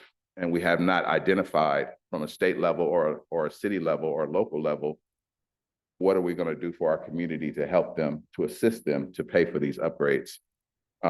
And so we're waiting for that. We're still waiting from that from the state. We're waiting for that from the governor. Are there going to be tax credits? Berkeley, I don't want to speak for Berkeley, but they've done a lot of the work ahead of this. They're out in front of Zone Zero. I've worked with Chief Sprague quite a bit because we have some common areas that's Oakland and Berkeley are attached. And they've identified some funding to help their community to make these changes. So it's a little tougher to come in and mandate change, and we don't have anything to offer you as a community. So we're working on that from our perspective. Our council member that's on Ramachandran is working with us as well to identify how we can assist our community in making these changes and not have it be overbearing and unreasonable ask for our community to do on their own. So there's a lot more conversation to be had. Next slide. So timelines. Like I said, by the end of this year, December 31st, we should have some rules and expectations from the state. New homes that are being built are expected to be in compliance as they're being built now. And existing homes will have up to 3 years to comply. So we're looking at 2029, basically, before there'll be any level of discipline if you have not complied. And there's more coming down the pipe. Like I said, this is an ongoing discussion. It's at this point, it's kind of half-baked. But the guidelines and the framework is in play of what the ask is going to be from the state and from the local jurisdictions for Zone Zero. We're just waiting for the state to come in with the backside of answering a few questions, key questions of how exactly we're going to go about doing it. Next slide.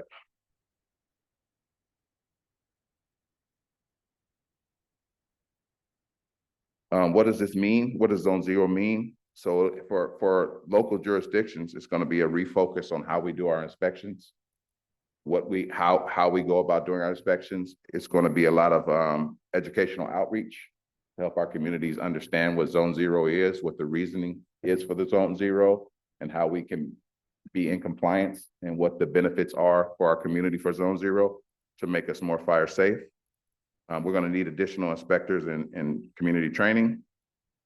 And then we're going to need outreach to help residents understand and comply. Next slide. This slide, we've talked about some of the funding sources. We're still waiting to hear from those. There may be parcel tax passed.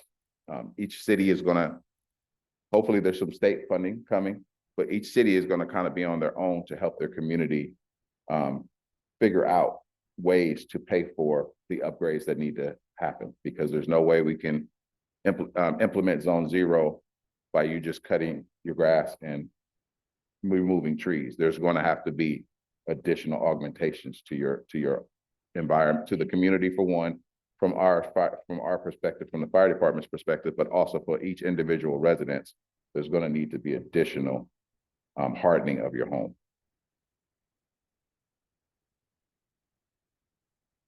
Next slide.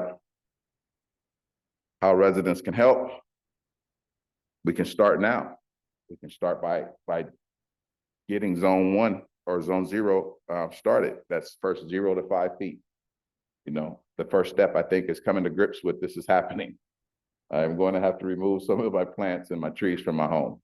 That's the first step. But that first 0 to 5 feet, that's not a big ask. You know, removing the mulch, putting down rocks or putting down you know, pavers or whatever the case may be. That's not a heavy expense. It could be a little labor intensive, but that's something that we can do immediately. Identifying the combustible materials around your home and how you're going to mitigate those. We're working with the fire safe councils to have community outreach to explain Zone Zero so everyone can have a better understanding. Again, this is an ongoing conversation. We're still expecting more from the state and more from Governor Newsom on what Zone Zero will ultimately look like. Yeah, and we continue to put information on our website, the Oakland Fire Department website about Zone Zero, so that you can have a place of frequently asked questions to answer some of those questions that are out there. Next slide.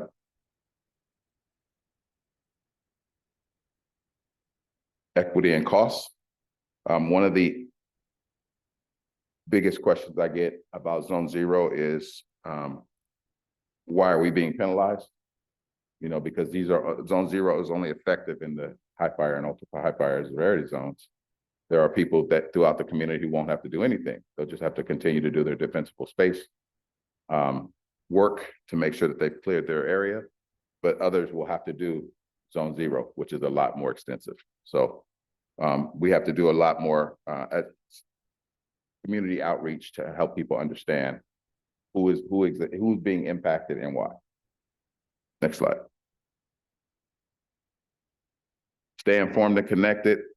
Like I said, our fire department website has a lot of information about Zone Zero. We're continuing to set up educational with our fire safe councils to educate our public.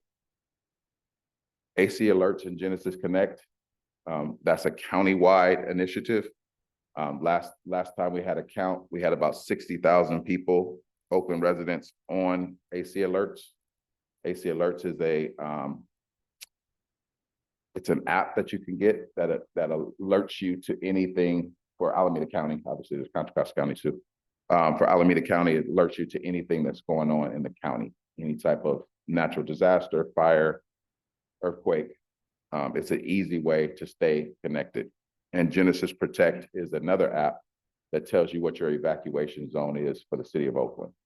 So when we have large scale fires, you should know what your evacuation zone number is, because when that number pops up, that means it's time to go. Next slide. Wrap up and call to action. Zone Zero is our best defense against wildfire loss. That's what we're learning. What we're doing is clearly not working, you know, with the large scale fires that we've had and the amount of loss we've had, loss of life, loss of property. So we have to do more.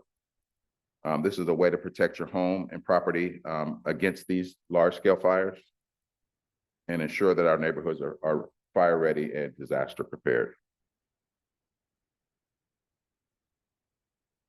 Questions? Thank you so much, Chief Covington, for explaining some of the many efforts Oakland is starting to take. Now, the purpose of this discussion and also item 6, which we will take next on today's agenda, is a growing discussion about Zone Zero. Like Chief Covington mentioned, we don't know exactly what these rules for coming down from the state will look like. We don't know exactly what type of homes will be covered, but we know that there are going to be a number of our respective residents that will be required to do something from the state level. This body is not, cannot impose requirements like Zone Zero on any of our member bodies, but I think there's a large role that we can play when it comes to education and spreading the word and sharing best practices, which was the goal of this presentation. Firstly, I'll open it up to comments and questions from colleagues, but I would definitely like to hear from, if Councilmember Blackaby is still on the line, some of the experiences of Berkeley when it comes to implementation. I know in our agenda packet, there's an inclusion of an ordinance in Berkeley that was included in a meeting. I don't know if it was voted on already, but so open to, it was voted on. Okay, wonderful. Open to comments, questions from my colleagues on A, questions for Chief Covington, and B, experiences from your own cities if you've started to have these discussions. And then the next item, we will discuss the education efforts part. Thank you. And thank you for the presentation. So El Cerrito has, we passed an ordinance to start to address this. So we don't have details in our ordinance, but it is kind of as these rules are rolled out that they will be incorporated into our ordinance. And I think one of the things that we've done is, we've set up our certification program. So we will have a fire inspector and go and check all that home hardening and then be able to issue a certificate for insurance purposes and, for home sale requirements. So that's kind of where we are with our work. Thank you. Vice Chair, we have Councilmember Blackaby with his hand up. Yes, please unmute. Hi, everybody. Thanks, Vice Chair, and thanks, Chief, for the presentation. Yeah, we did, we passed Ember last month, so we're early stages of implementation. I'm really glad that you and Chief Sprague, and I know Chief Arnold's in the room also, are coordinating and collaborating, because I think, ultimately we're going to be successful if we, protect the whole, collective sort of East Bay Hills from, as far down as we can and all the way up into Richmond as well. And actually, Vice Chair Ramachandran and I share a border. So, we have a lot of work to do, I know, together with residents. I'll say a couple things similar challenges that we're facing, certainly on financing. Fortunately, Chief Sprague and Assistant Chief Arnold secured a CAL FIRE grant that we're able to use directly for financial support for residents who are either age 65 plus or below median income, meet one or both of those criteria, to provide some support for vegetation management, which is going to help kind of grease the wheels a little bit and get things moving. We're looking for other sources of funding. We're trying to put in place also kind of a PACE financing type loan system, so that even if you don't meet income or age requirements, we can help you finance a project and extend that over several years, have that attached to the property, so that if you sell the property, you can help pay that back at the time of sale. So we're trying to be creative with some of the financing to give people the support they need. We know that's a major barrier to getting the work started. But equally important, and I was really glad to see in your presentation, was the discussion highlighting works with the fire safe councils, as well as the community groups, the FireWise communities. What we found that's been so gratifying, and I know Henry's probably still in the room as well, but there are so many people that if we can just get everyone rowing in the same direction, it's way beyond the ability of government to impose a solution and then sort of say good luck. It's like there are so many groups that share the same interest.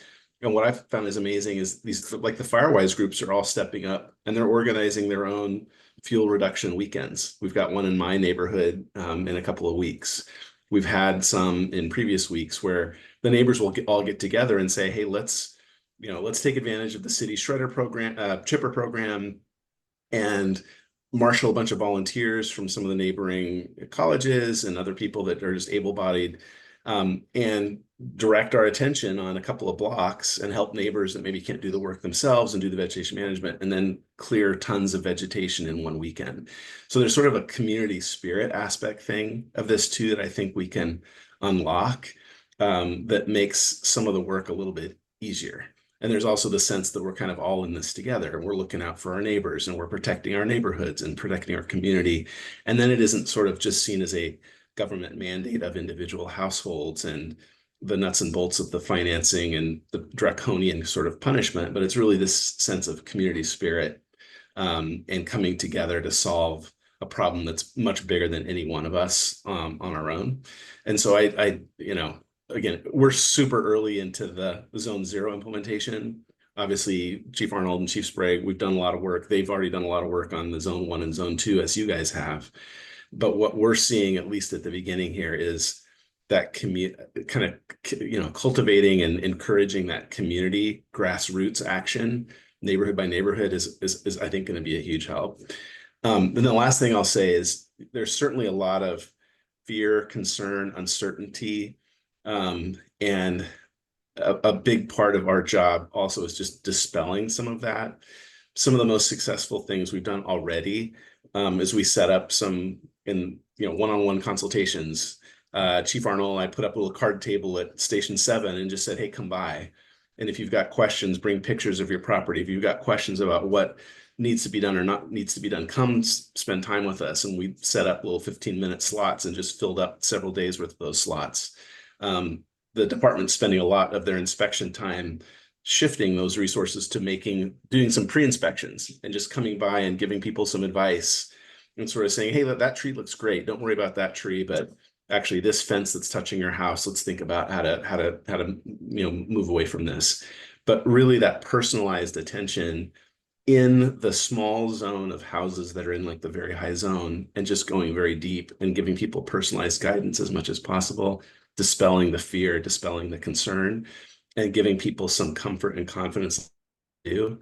I think that's another big part. So financing, grassroots organizing, community engagement, getting those community groups going and encouraging that spirit, and then customized, kind of personalized one-on-one guidance and showing people how to actually implement on their own property. That's some of the early, I think, success factors we're seeing.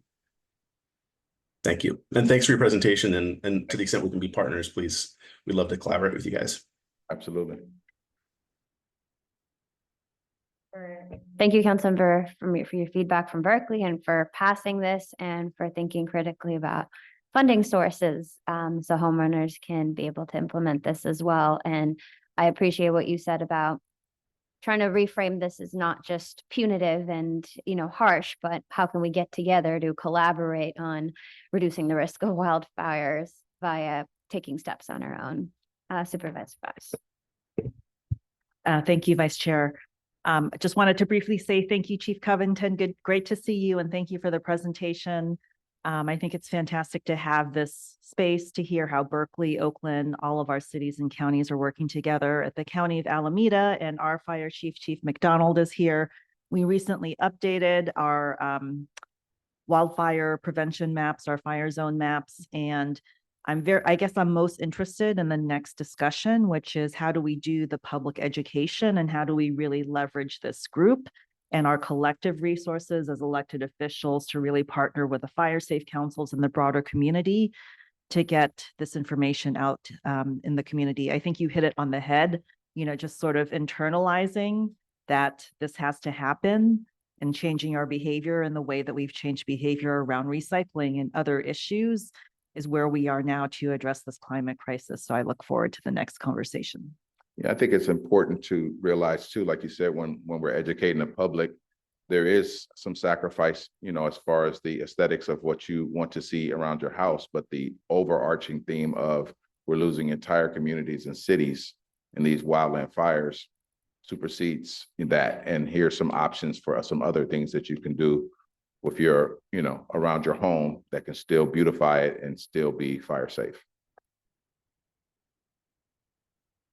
Thank you. And I think this is a good transition into our next item, and we can take public comment together on these items since they're connected. And that is education efforts. Former councilman, I'm not sure how to refer to you. Would you like to come up and share a little bit about it? Some initial thoughts around education efforts, and then I will chime in as well. Well, I think this group, the East Bay Wildfire Coalition, has identified education as a priority in terms of dealing with Zone Zero. So, what I realized is that when the state passes these regulations, this is, as Chief Covington said, an unfunded mandate statewide. This is an enormous ask on the part of counties and cities to implement. And what we found in Berkeley was that there's a lot of resistance. Obviously, people don't want to be told what to do with their properties. And, we live in an area where we have beautiful, beautiful vegetation. People are very attached to it. So we had a lot of resistance, and we saw how social media can play a part. I mean, there was like a virus spreading in opposition to Zone Zero implementation. It was quite alarming. And there was rejection of the science. And now it's very easy for people to cherry pick arguments against what we, I think, collectively have accepted as best practices. So the challenge for us all becomes, how do we educate people? How do we make them understand or help them to understand that your home is probably your biggest asset, especially in California? How do you protect that asset? And is doing Zone Zero, just 5 feet, here we go, the best way to do that? And yes, that's what the science tells us. So that's the background. My idea, and Councilmember Ramachandran and I will be discussing this more, is we need to beat them at their own game, basically. We need to beat the opposition at their own game. And I think we need to consider social media. I mean, we've got these little brochures that CAL FIRE is publishing, and they're very nice and everything. But the diagram is of a house in a vacuum. We're not showing density, how, structure density. We're not addressing any of the very complicated neighbor-to-neighbor issues that are going to come up, which as council members, we all have to deal with on a daily basis. In Berkeley, for example, we have 4-foot side yard setbacks, but Zone Zero is 5 feet. So what does that mean? And we haven't really, worked that out quite yet and figured out how are we going to deal with all this neighbor-to-neighbor stuff. When you have a neighbor that has a shrub that's very combustible, that's within your 5-foot zone. So I predict that there'll be a lot of litigation, neighbor to neighbor, about some of this stuff. But anyway, that's beside the point. I think what we need to do is try to find funding to do educational outreach. And my research is that the major funders for wildfire mitigation are not funding education. They're funding more kinds of operational things like fuel breaks and thinning and, vegetation removal and vegetation management, but they're not focused yet on education. And that's what I think we need to be focused on as an organization, because there's no way this is going to be successfully implemented without putting a lot of time, energy, and resources into educating our property owners. So what I would like to suggest is that we think about a pilot, and that we try to get a little bit of money to produce some very short videos that we push out on social media about Zone Zero. And we start from that point and we see what the response is. I have some ideas. I have one contact with a very prominent advertising firm in San Francisco. And I was thinking perhaps they would be willing to work with us pro bono to produce something with us. I don't know. That's just an idea. I know that Janani also has some production contacts. But the thing is, we need resources to move forward. And we need to find a source, and maybe somebody in the audience might know of a source. We need to find some source of funding to create this pilot before we can move on. So I think that one thing the governor hasn't really addressed is this unfunded mandate. There's no way this is going to be implemented successfully without a huge amount of help from the state. Thank you so much. And please provide your name and title for the record. Susan Landgraf, former chair of the East Bay Wildfire Coalition.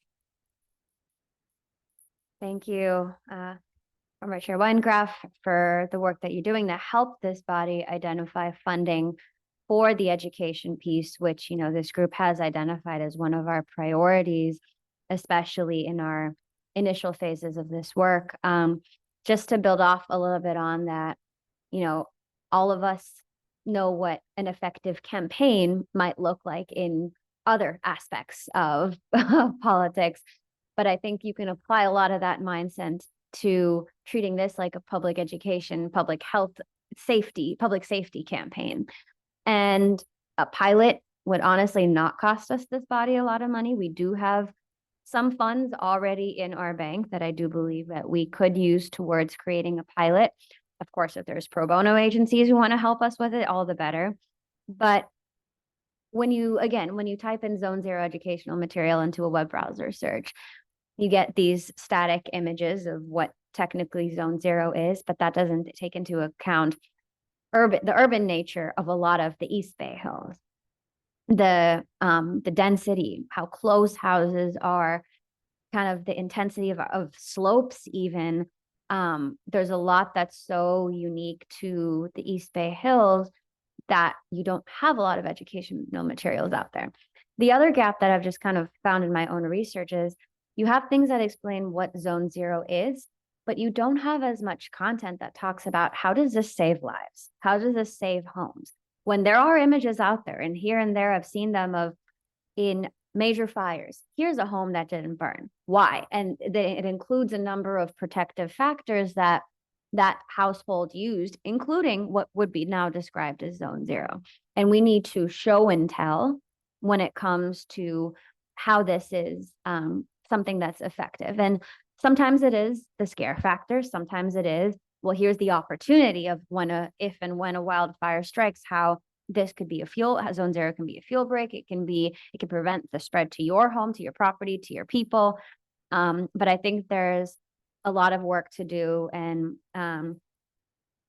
as we explore what a pilot program would cost to develop and then to actually market, you know, on one hand, I think this body all has connections to being able to get earned media and, you know, interviews and press out there about what this is. And then also what can we do to pay for social media ads, digital ads, newspaper ads that talk a little bit about the importance of this, because at the end of the day, until various cities implement their own Zone Zero ordinances, we're going to have to rely on people voluntarily choosing to invest in this. And of course, the other big unfunded piece of all this is, well, how do you help homeowners who can't afford to do much of this work be able to fund it? But there's also low-hanging fruit. In one of the Firewise communities in my district in Oakland, I watched how some of this group of neighbors converted their, you know, big overflowing gardens full of trees and various kinds of fuel into very aesthetically pleasing stone gardens and rock gardens and things that still look nice, still prevented something. And this is in a fairly densely populated part of the hills as well. So there are examples out there and that are not all high cost. And I think that an education campaign can help neighbors understand that there's low hanging fruit out there. So that's just where I hope that this body can move in the direction of when it comes to education. Susan, please continue if there's other points. I just wanted to add one thing. It really would be wonderful if we could get the insurance companies to agree that if you implement Zone Zero, your policy will not be cut off, and maybe even you would get some kind of financial incentive. I mean, in terms of motivating people, to comply. I think the insurance angle is probably one of the most, will be one of the most effective if we could get that to happen. And maybe we should be thinking about putting some pressure on the insurance commissioner to continue to try to negotiate that with the insurance companies. Thank you. Thank you for the topic and your thoughts on all this. I am looking at this audience, and I think the medium is going to be really important, because I think there's a lot of social media aspects that are really geared towards younger people. And it's much harder to reach, older homeowners in the hills with the same kind of messaging. So I think the way that the message is conveyed is important, but also in just kind of in social media in general, I think nobody really trusts very slick messaging. And, I think one of the most effective things in our community has been our Make El Cerrito Fire Safe, now our FireWise community, where neighbors are talking to neighbors and neighbors are informing people. And, I think I would like to see something where maybe we can just pay a little bit of money to community groups to make their own message, to show their examples in their communities and be able to get that out more broadly. And, I'm an old person, but, there are younger people that are very social media savvy amongst us. And I think, less slick, more information, more trusted messengers, I think would be really important. And in terms of funding some of this, in our community, we're looking at using our real property transfer tax. We have a rebate program already for seismic work and some, energy efficiency things upon sale. But we can also include, permitted home hardening measures as well. So that's one way to try to fund that. Thank you. And just a quick note on the social media, as former Chair Weingraff mentioned, it is the most opposition, and a lot of the opposition that came from communities in Berkeley and even some in Oakland as well, were actually from an older category of homeowners who use social media to spread misinformation as well. So it depends on the medium and what it is, but as of now, a lot of the anti-science approaches are actually being spread via social media in the same way. So it's a tool for education, but it's also a tool for harm that right now is something only being engaged with an older population of our residents, unfortunately. But there's obviously, I think part of the education campaign that we were thinking of is once we have a very simple toolkit that has the East Bay Wildfire Coalition logo, community groups can then spread that widely and put their own touch on it and send it on email listservs and send it have printouts at in-person gatherings. So it's something that we hope it's not just paid advertising. That's one of many approaches, but it's really, here's something free that this body is able to fund and provide you, and then you spread it to the people that you know and people who think of you as a trusted messenger.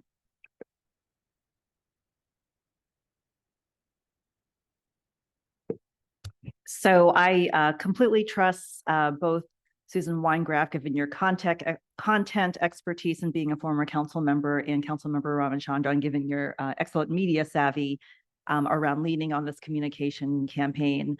I wanted to just say that I think one of our best assets is that in terms of trusted messengers, firefighters are probably among the most highly trusted messengers. And so, really thinking about how we have this message be delivered by our fire chiefs and other fire leaders.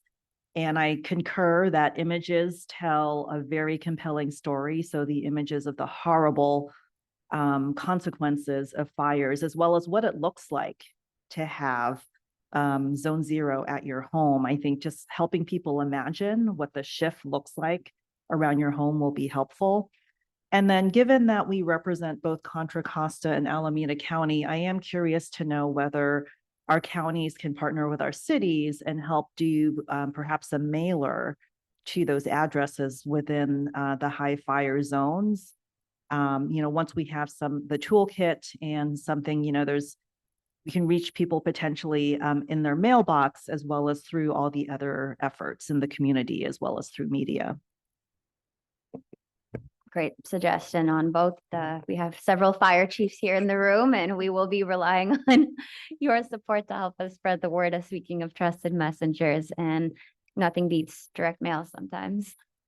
Are there any members on Zoom that wish to speak? If so, just unmute and go ahead.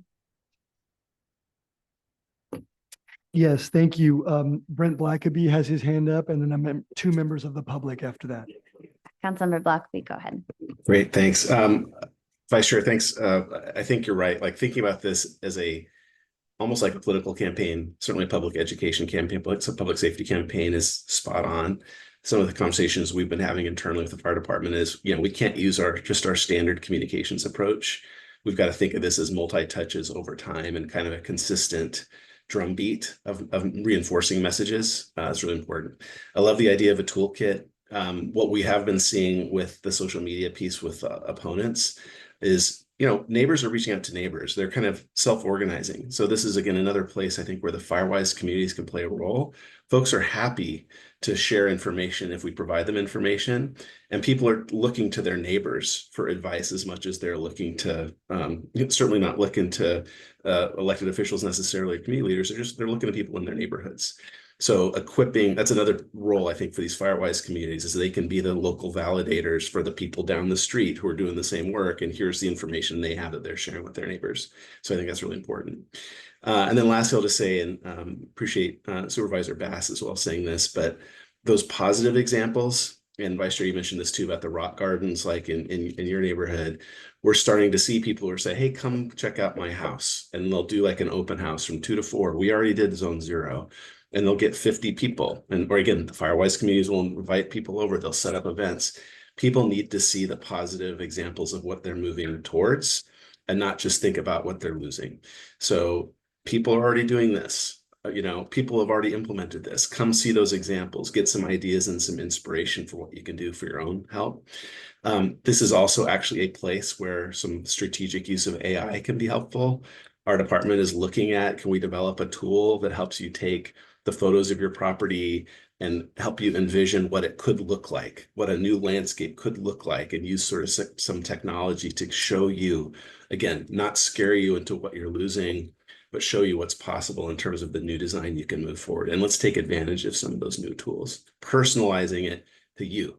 So you're not just seeing a generic example, but like, what does it look like at your address? What could it look like at your address? What are your neighbors doing? So anyway, I think all of those components of the education process, step by step, brick by brick, you just need to keep layering this one after another to give people the confidence to move forward. So I appreciate the conversation. And I think the toolkit would be a really great service that we could share. Thank you so much. Would be very curious to see an AI tool that converts your current non-Zone 0 compliant garden to something else. Okay, there's one already. Well, I think we can move towards public. Oh, sorry, go ahead. Thank you, Madam Chair. And again, thank you to the gentleman from Oakland Fire for this presentation and just overall hearing about this. Fun fact, my dad used to be the fire marshal of Oakland, so I have a lot of love for this agency.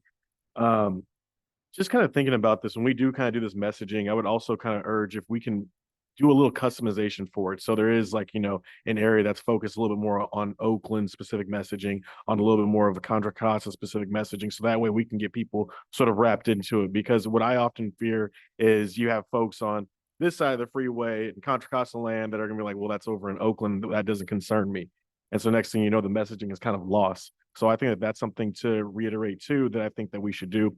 And if we can work with businesses to implement this too, because what we see often in Hercules is the most credible people online are some random people that have no ties to the city, but also businesses too. So working with them so that way they can be spokespersons for our message, I think is really going to be significant. And how we could do that is we can leave leaflets right there for their city. So if it's say like your favorite coffee shop in your town, people can pick that up, read it, and have a POC for people to get back to if they have any questions on that, just so that way people aren't feeling so regionally focused and only in their own corner.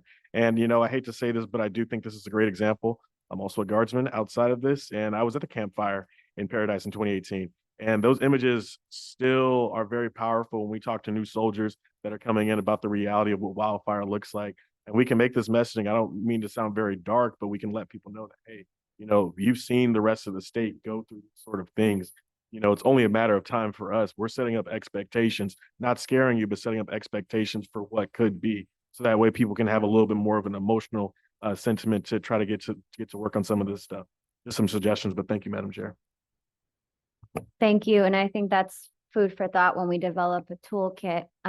If, for example, the Oakland Berkeley area has some commonalities and Hercules and Pinole have some having 2 or 3 examples of regions within this body's jurisdictions when it comes to what Zone 0 might look like based on where you live, or at least one per county. Okay, I believe unless there's any other comments from the body, if you have public comment, please walk up to the podium and you can form a line, and every speaker will have up to 2 minutes. Thank you. Henry De Niro, again, Berkeley Fire Safe Council. 3 related points.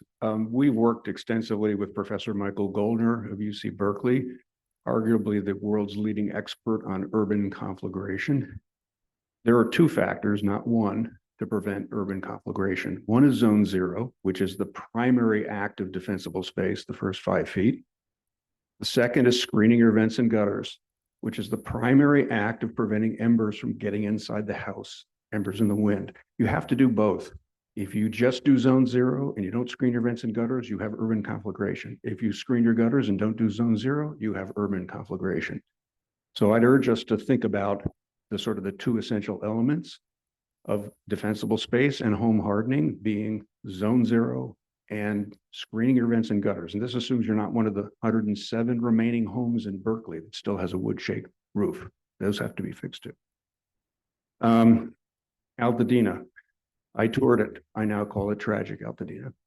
At the front of the fire where it came in from the mountains, there is a neighborhood where the homes are all gone. The trees are still intact. They're not even singed. It's as though the homes were plucked out of the properties by a helicopter. The only way this could have happened is the embers came through the trees, didn't set them on fire, and either ignited vegetation at the base of the house in Zone 0, or they got into the house through the open vents and gutters. That's the only way these houses could have been burned. They're all gone. They're all empty lots. They're not too close together to cause structure-to-structure fire. Third point, the FireWise communities are the engine for implementation and education. I'd highly encourage the cities and the fire safe councils to work with and support the FireWise communities, which are the neighborhood groups, to both educate and implement. And the fire department plays a role here too. But I think that the way to do this is to funnel it through the FireWise communities and get them going on both the education and the implementation. And of course, the screening vents and gutters isn't mandated, so it has to be voluntary.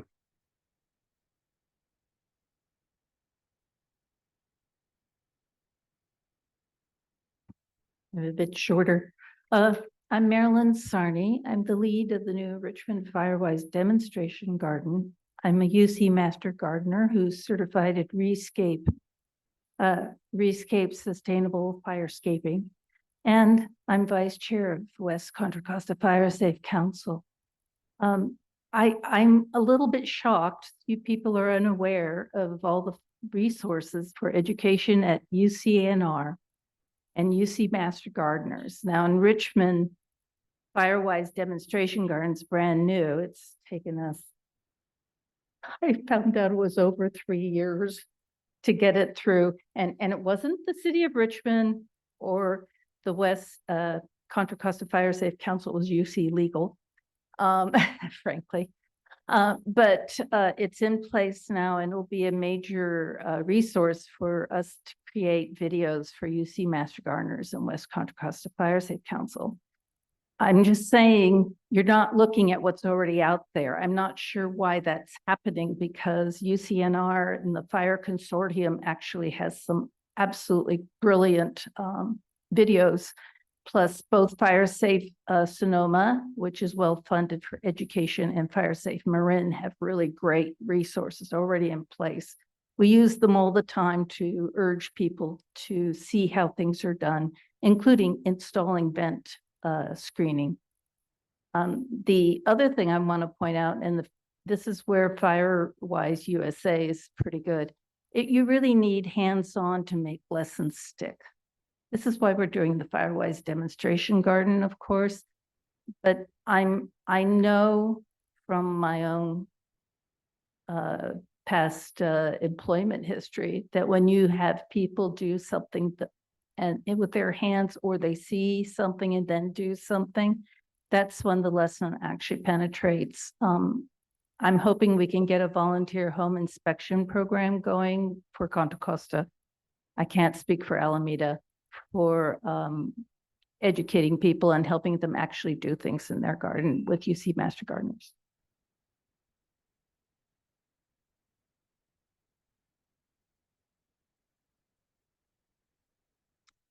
Hi, Chris Bachman, Assistant Chief and Fire Marshal, Contra Costa County Fire. Before my time starts, if I could just hand out a excerpt from Senate Bill 131 that I just want to discuss that has an impact on CEQA requirements, and explain it a little further. So I'm going to hand copies out, and then if you could start my time, that'd be great.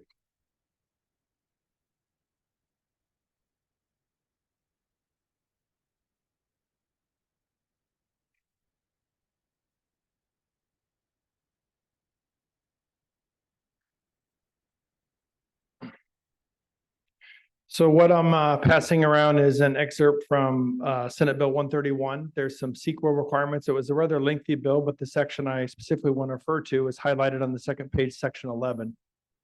We worked with Senator Tim Grayson's office and his staff at Confire to, we'll say, discuss a problem we were experiencing in Contra Costa County Fires. We were doing mitigation projects through Measure X. And that was, as we continue to create fuel breaks around subdivisions, we were limited to only going 100 feet behind the homes. And when we did evacuation route cleanup, we were only able to go 10 feet on each side of the road. This created a lot of limitations that we felt that fuel break needed to be able to go further, up to 200 feet. And in certain scenarios, when we're doing evacuation route cleanup, it just made sense to go more than 10 feet along side of the roadway if we had permission from the landowner. So we came up with this language, and as you read through it, there are still requirements you have to adhere to, but these can apply to notice of exemptions that you can file on with your county. So if you have a prescribed fuel break, or a prescribed fire or a fuel reduction project, and it excludes the coastal sage scrub or sensitive habitat, it must also be less than 50 acres within a half mile of subdivision and consist of 30 or more homes. You have to avoid impacts to riparian areas. You must consult with the Department of Fish and Wildlife and identify and protect the tribal cultural resources. And if you're able to do all 5 of these and you meet that requirement, then here's your exceptions. Your project consisting of an evacuation route of 30 or more homes can extend to 100 feet measured from the center of the roadway rather than the 10 that was previously listed as an NOE or an exception you could apply for. The other one is the project existing of a fuel break within 200 feet of structures now can be done behind homes rather than the previous 100 feet. We think this is a huge addition to our mitigation program that we're doing in the county. But I wanted to just highlight that there's still rules that we have to follow. There's still items that we have to adhere to, and it isn't just a carte blanche, we're exempt from CEQA. Because that's some of the comments I've been getting from the public when they're submitting projects in our portal. So hopefully this material, I've shared it with the group, and we'll be able to share it online as well. So hopefully it answers any questions that people may have about this new Senate bill and the exceptions to CEQA requirements. Thank you. Are there any, go ahead. Thank you. Jim Hanson, Richmond resident, Conservation Chair, California Plant Society. I just want to pick up on, just say that there's some wonderful presentations that have happened to this point today, and pick up on a couple of points. One of which is a lot of the information we're getting from Sacramento in terms of the educational material and so forth does need to be fit our whole coastal area from here all the way to LA. And I think that's something that we can talk to our representatives about. A lot of it is associated with the foothills and the Sierras. Secondly, about the incentive for insurance. I think these are all really key to our educational effort. And just lastly, I'll say in terms of content and reflecting on some of the materials that are available, it's still very confusing what's really okay. And I think sorting that out in terms of the landscaping in particular will be very helpful. And I hope, and I think the funding, which has now been $3 billion for vegetation treatment throughout the state, not to include some of that for the work, the support that needs to happen in our urban communities. It's high time that we kind of make some adjustments. Thank you. Thank you. Are there any Zoom speakers with their hands raised? Yes, there are, Vice Chair. We will start with Scott Tripping. Scott, you are opened up to speak.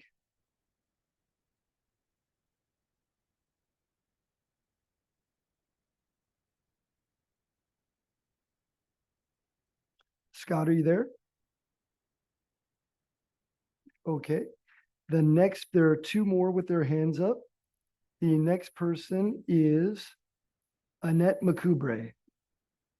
Annette, please speak. Unmute. Yes, Yes. Annette McCoubre, Kensington. I'm a Firewise lead here as well as several other activities related. There are several issues which I'm not hearing anyone talk about. I'm wondering if anyone there understands why home hardening measures are not being included in the requirements. You know, we have to tell people, well, maybe the insurance, maybe it'll help your insurance and it should help to keep your house from burning down, but you're not required. Why? Two other things, impediments to actually getting the job going is we need people to hire. Berkeley has a good list of people for the landscaping issues, but not for the home hardening. The major person on there we know is booked, I think, into October. So it may be that people need to be trained up for this large effort. The third issue is materials, finding materials to do the especially the home hardening issues, well, also the 0 to 5 is not straightforward. The state has a list. That list is not user-friendly. It needs to be redone in a way that it's easier to use. And it doesn't include all the things that you would need. I think the part of the education needs to be how to get the job done once you decide to do it. And if somebody can tell me why home hardening is not included, I'd be really interested. Thank you. Thank you. And now we have Oakland Fire Safe Council. Please begin. Thank you. I'm Elizabeth Staich from the Oakland Fire Safe Council. And I want to express my enthusiasm for this education and outreach discussion. And I want to have the Oakland Fire Safe Council be involved if we can be, because we have some experience from which we've learned and could probably learn a lot about how to do our work better as well. I personally live, yes, in Oakland, but with a Berkeley mailing address because that's how close I live to Berkeley. and I live within a stone's throw of Four Corners, so Grizzly Peak and Fish Ranch Road, and Claremont Avenue, meaning that our collaborations with City of Berkeley, City of Oakland, Tilden Park, UC, Orinda Moraga. I think this collaboration thing is essential for this communication effort, just because of what kinds of local regional news sources people, I subscribe to Berkeley side as well as Oakland side, for example. I think we could work with some of our local journalists. I also think that the idea of creating a toolkit that might have the 2 or 3 examples that could be adapted is a good one. I obviously think that using existing resources is a good strategy. In my final minute, I'll say that we've been working with a group to use AI to make more messages for younger people, like make a podcast out of all of our print material. And that taught us about how to improve our print material, as well as providing us with a tool for the more media savvy audiences. So I just think today's meeting was really, really interested, and I'm really proud to be from Oakland. Thanks, everyone.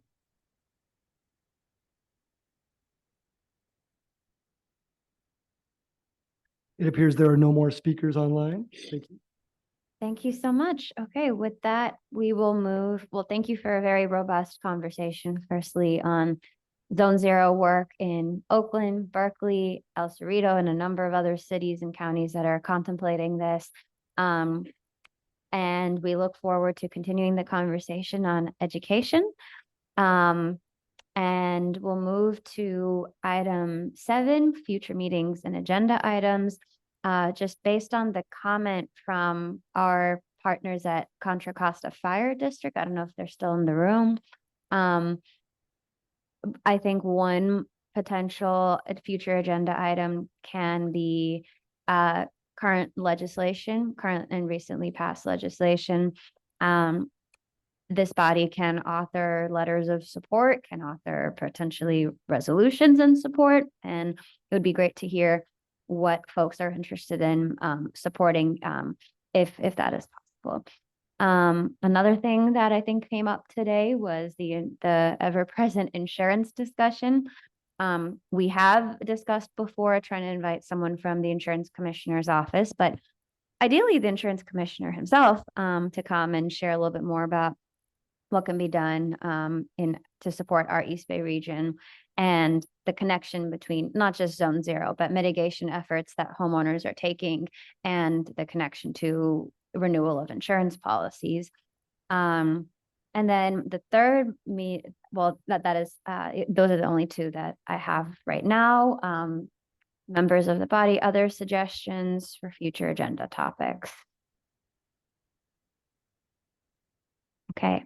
Then we will move on to item 8, public comments for items not on the agenda. I think we already heard a little bit of this before, but please walk up to the podium if you would like to speak. I wonder if Robert could share the logo with our board members and our attendees. We actually have a logo now for the East Bay Wildfire Coalition, and I would love to share it with everybody. Yes, please give us a moment. We're trying to pull it up. Sure. In terms of the prior agenda item, I would be very interested in hearing from CAL FIRE because they, it turns out, are the major funding source for grants. And if somebody from CAL FIRE could come and tell us how they make their decisions on grant funding, what they're looking for, I think that would be quite helpful.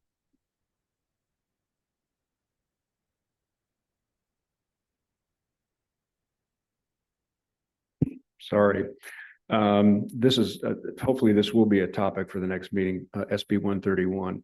and other legislation. It looks to us like a game changer. We've talked to CEQA experts and consultants on this. It enables both cities and private sector groups like the fire safe councils to do projects which would otherwise have required EIRs. There are some requirements and there are conditions attached, but it's basically filing a statutory exemption, which is not only much easier than even a categorical exemption under CEQA if you qualify for that. It's also much more resilient to resistance by lawsuits, et cetera, because it's a statutory exemption. The Fire Safe Council is now pursuing a number of grants from the state to remove hazardous fuel, including trees, that we would be able to do with state money using SB 131. The city of Berkeley is looking into this. We're encouraging the city of Berkeley to accelerate its effort to remove eucalyptus trees at scale with its own funds from Measure FF. Because they're now able to do it without an EIR. And we encourage all the fire safe councils and the governments to look at this as a new strategy to make it easier to remove the hazardous fuel from your jurisdictions. Thank you.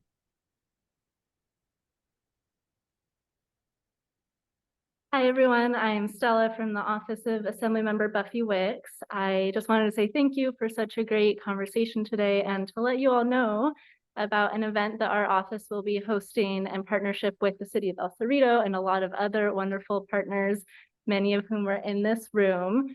The event is going to be kind of a general wildfire preparedness event that I hope will add a lot to this conversation around education about Zone Zero and other relevant topics. The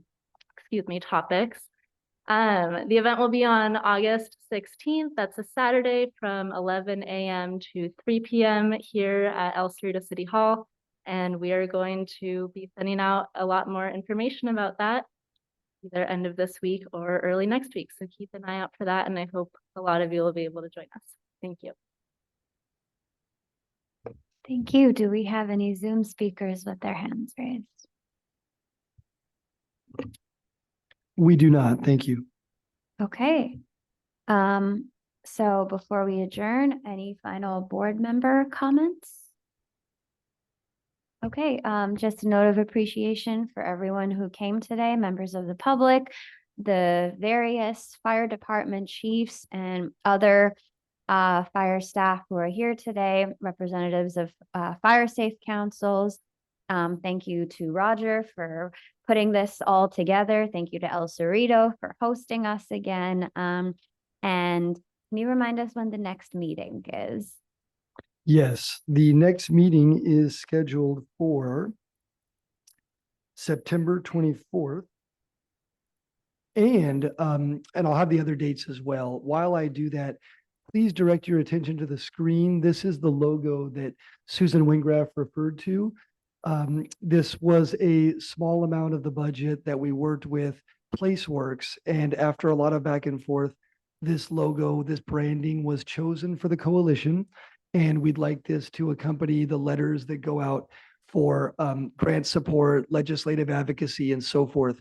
We will have this logo at the top and the logos of all jurisdictions participating in the coalition featured also lower on the letters that we send out. So we really like the branding. We really think that this will allow us to have a consistent and memorable voice in all of our advocacy and fundraising efforts. Excellent. I completely agree that this branding will help us moving forward. This looks excellent. Thank you to everyone who put in hard work and time onto this. And with that, it is 11:51. This meeting's adjourned.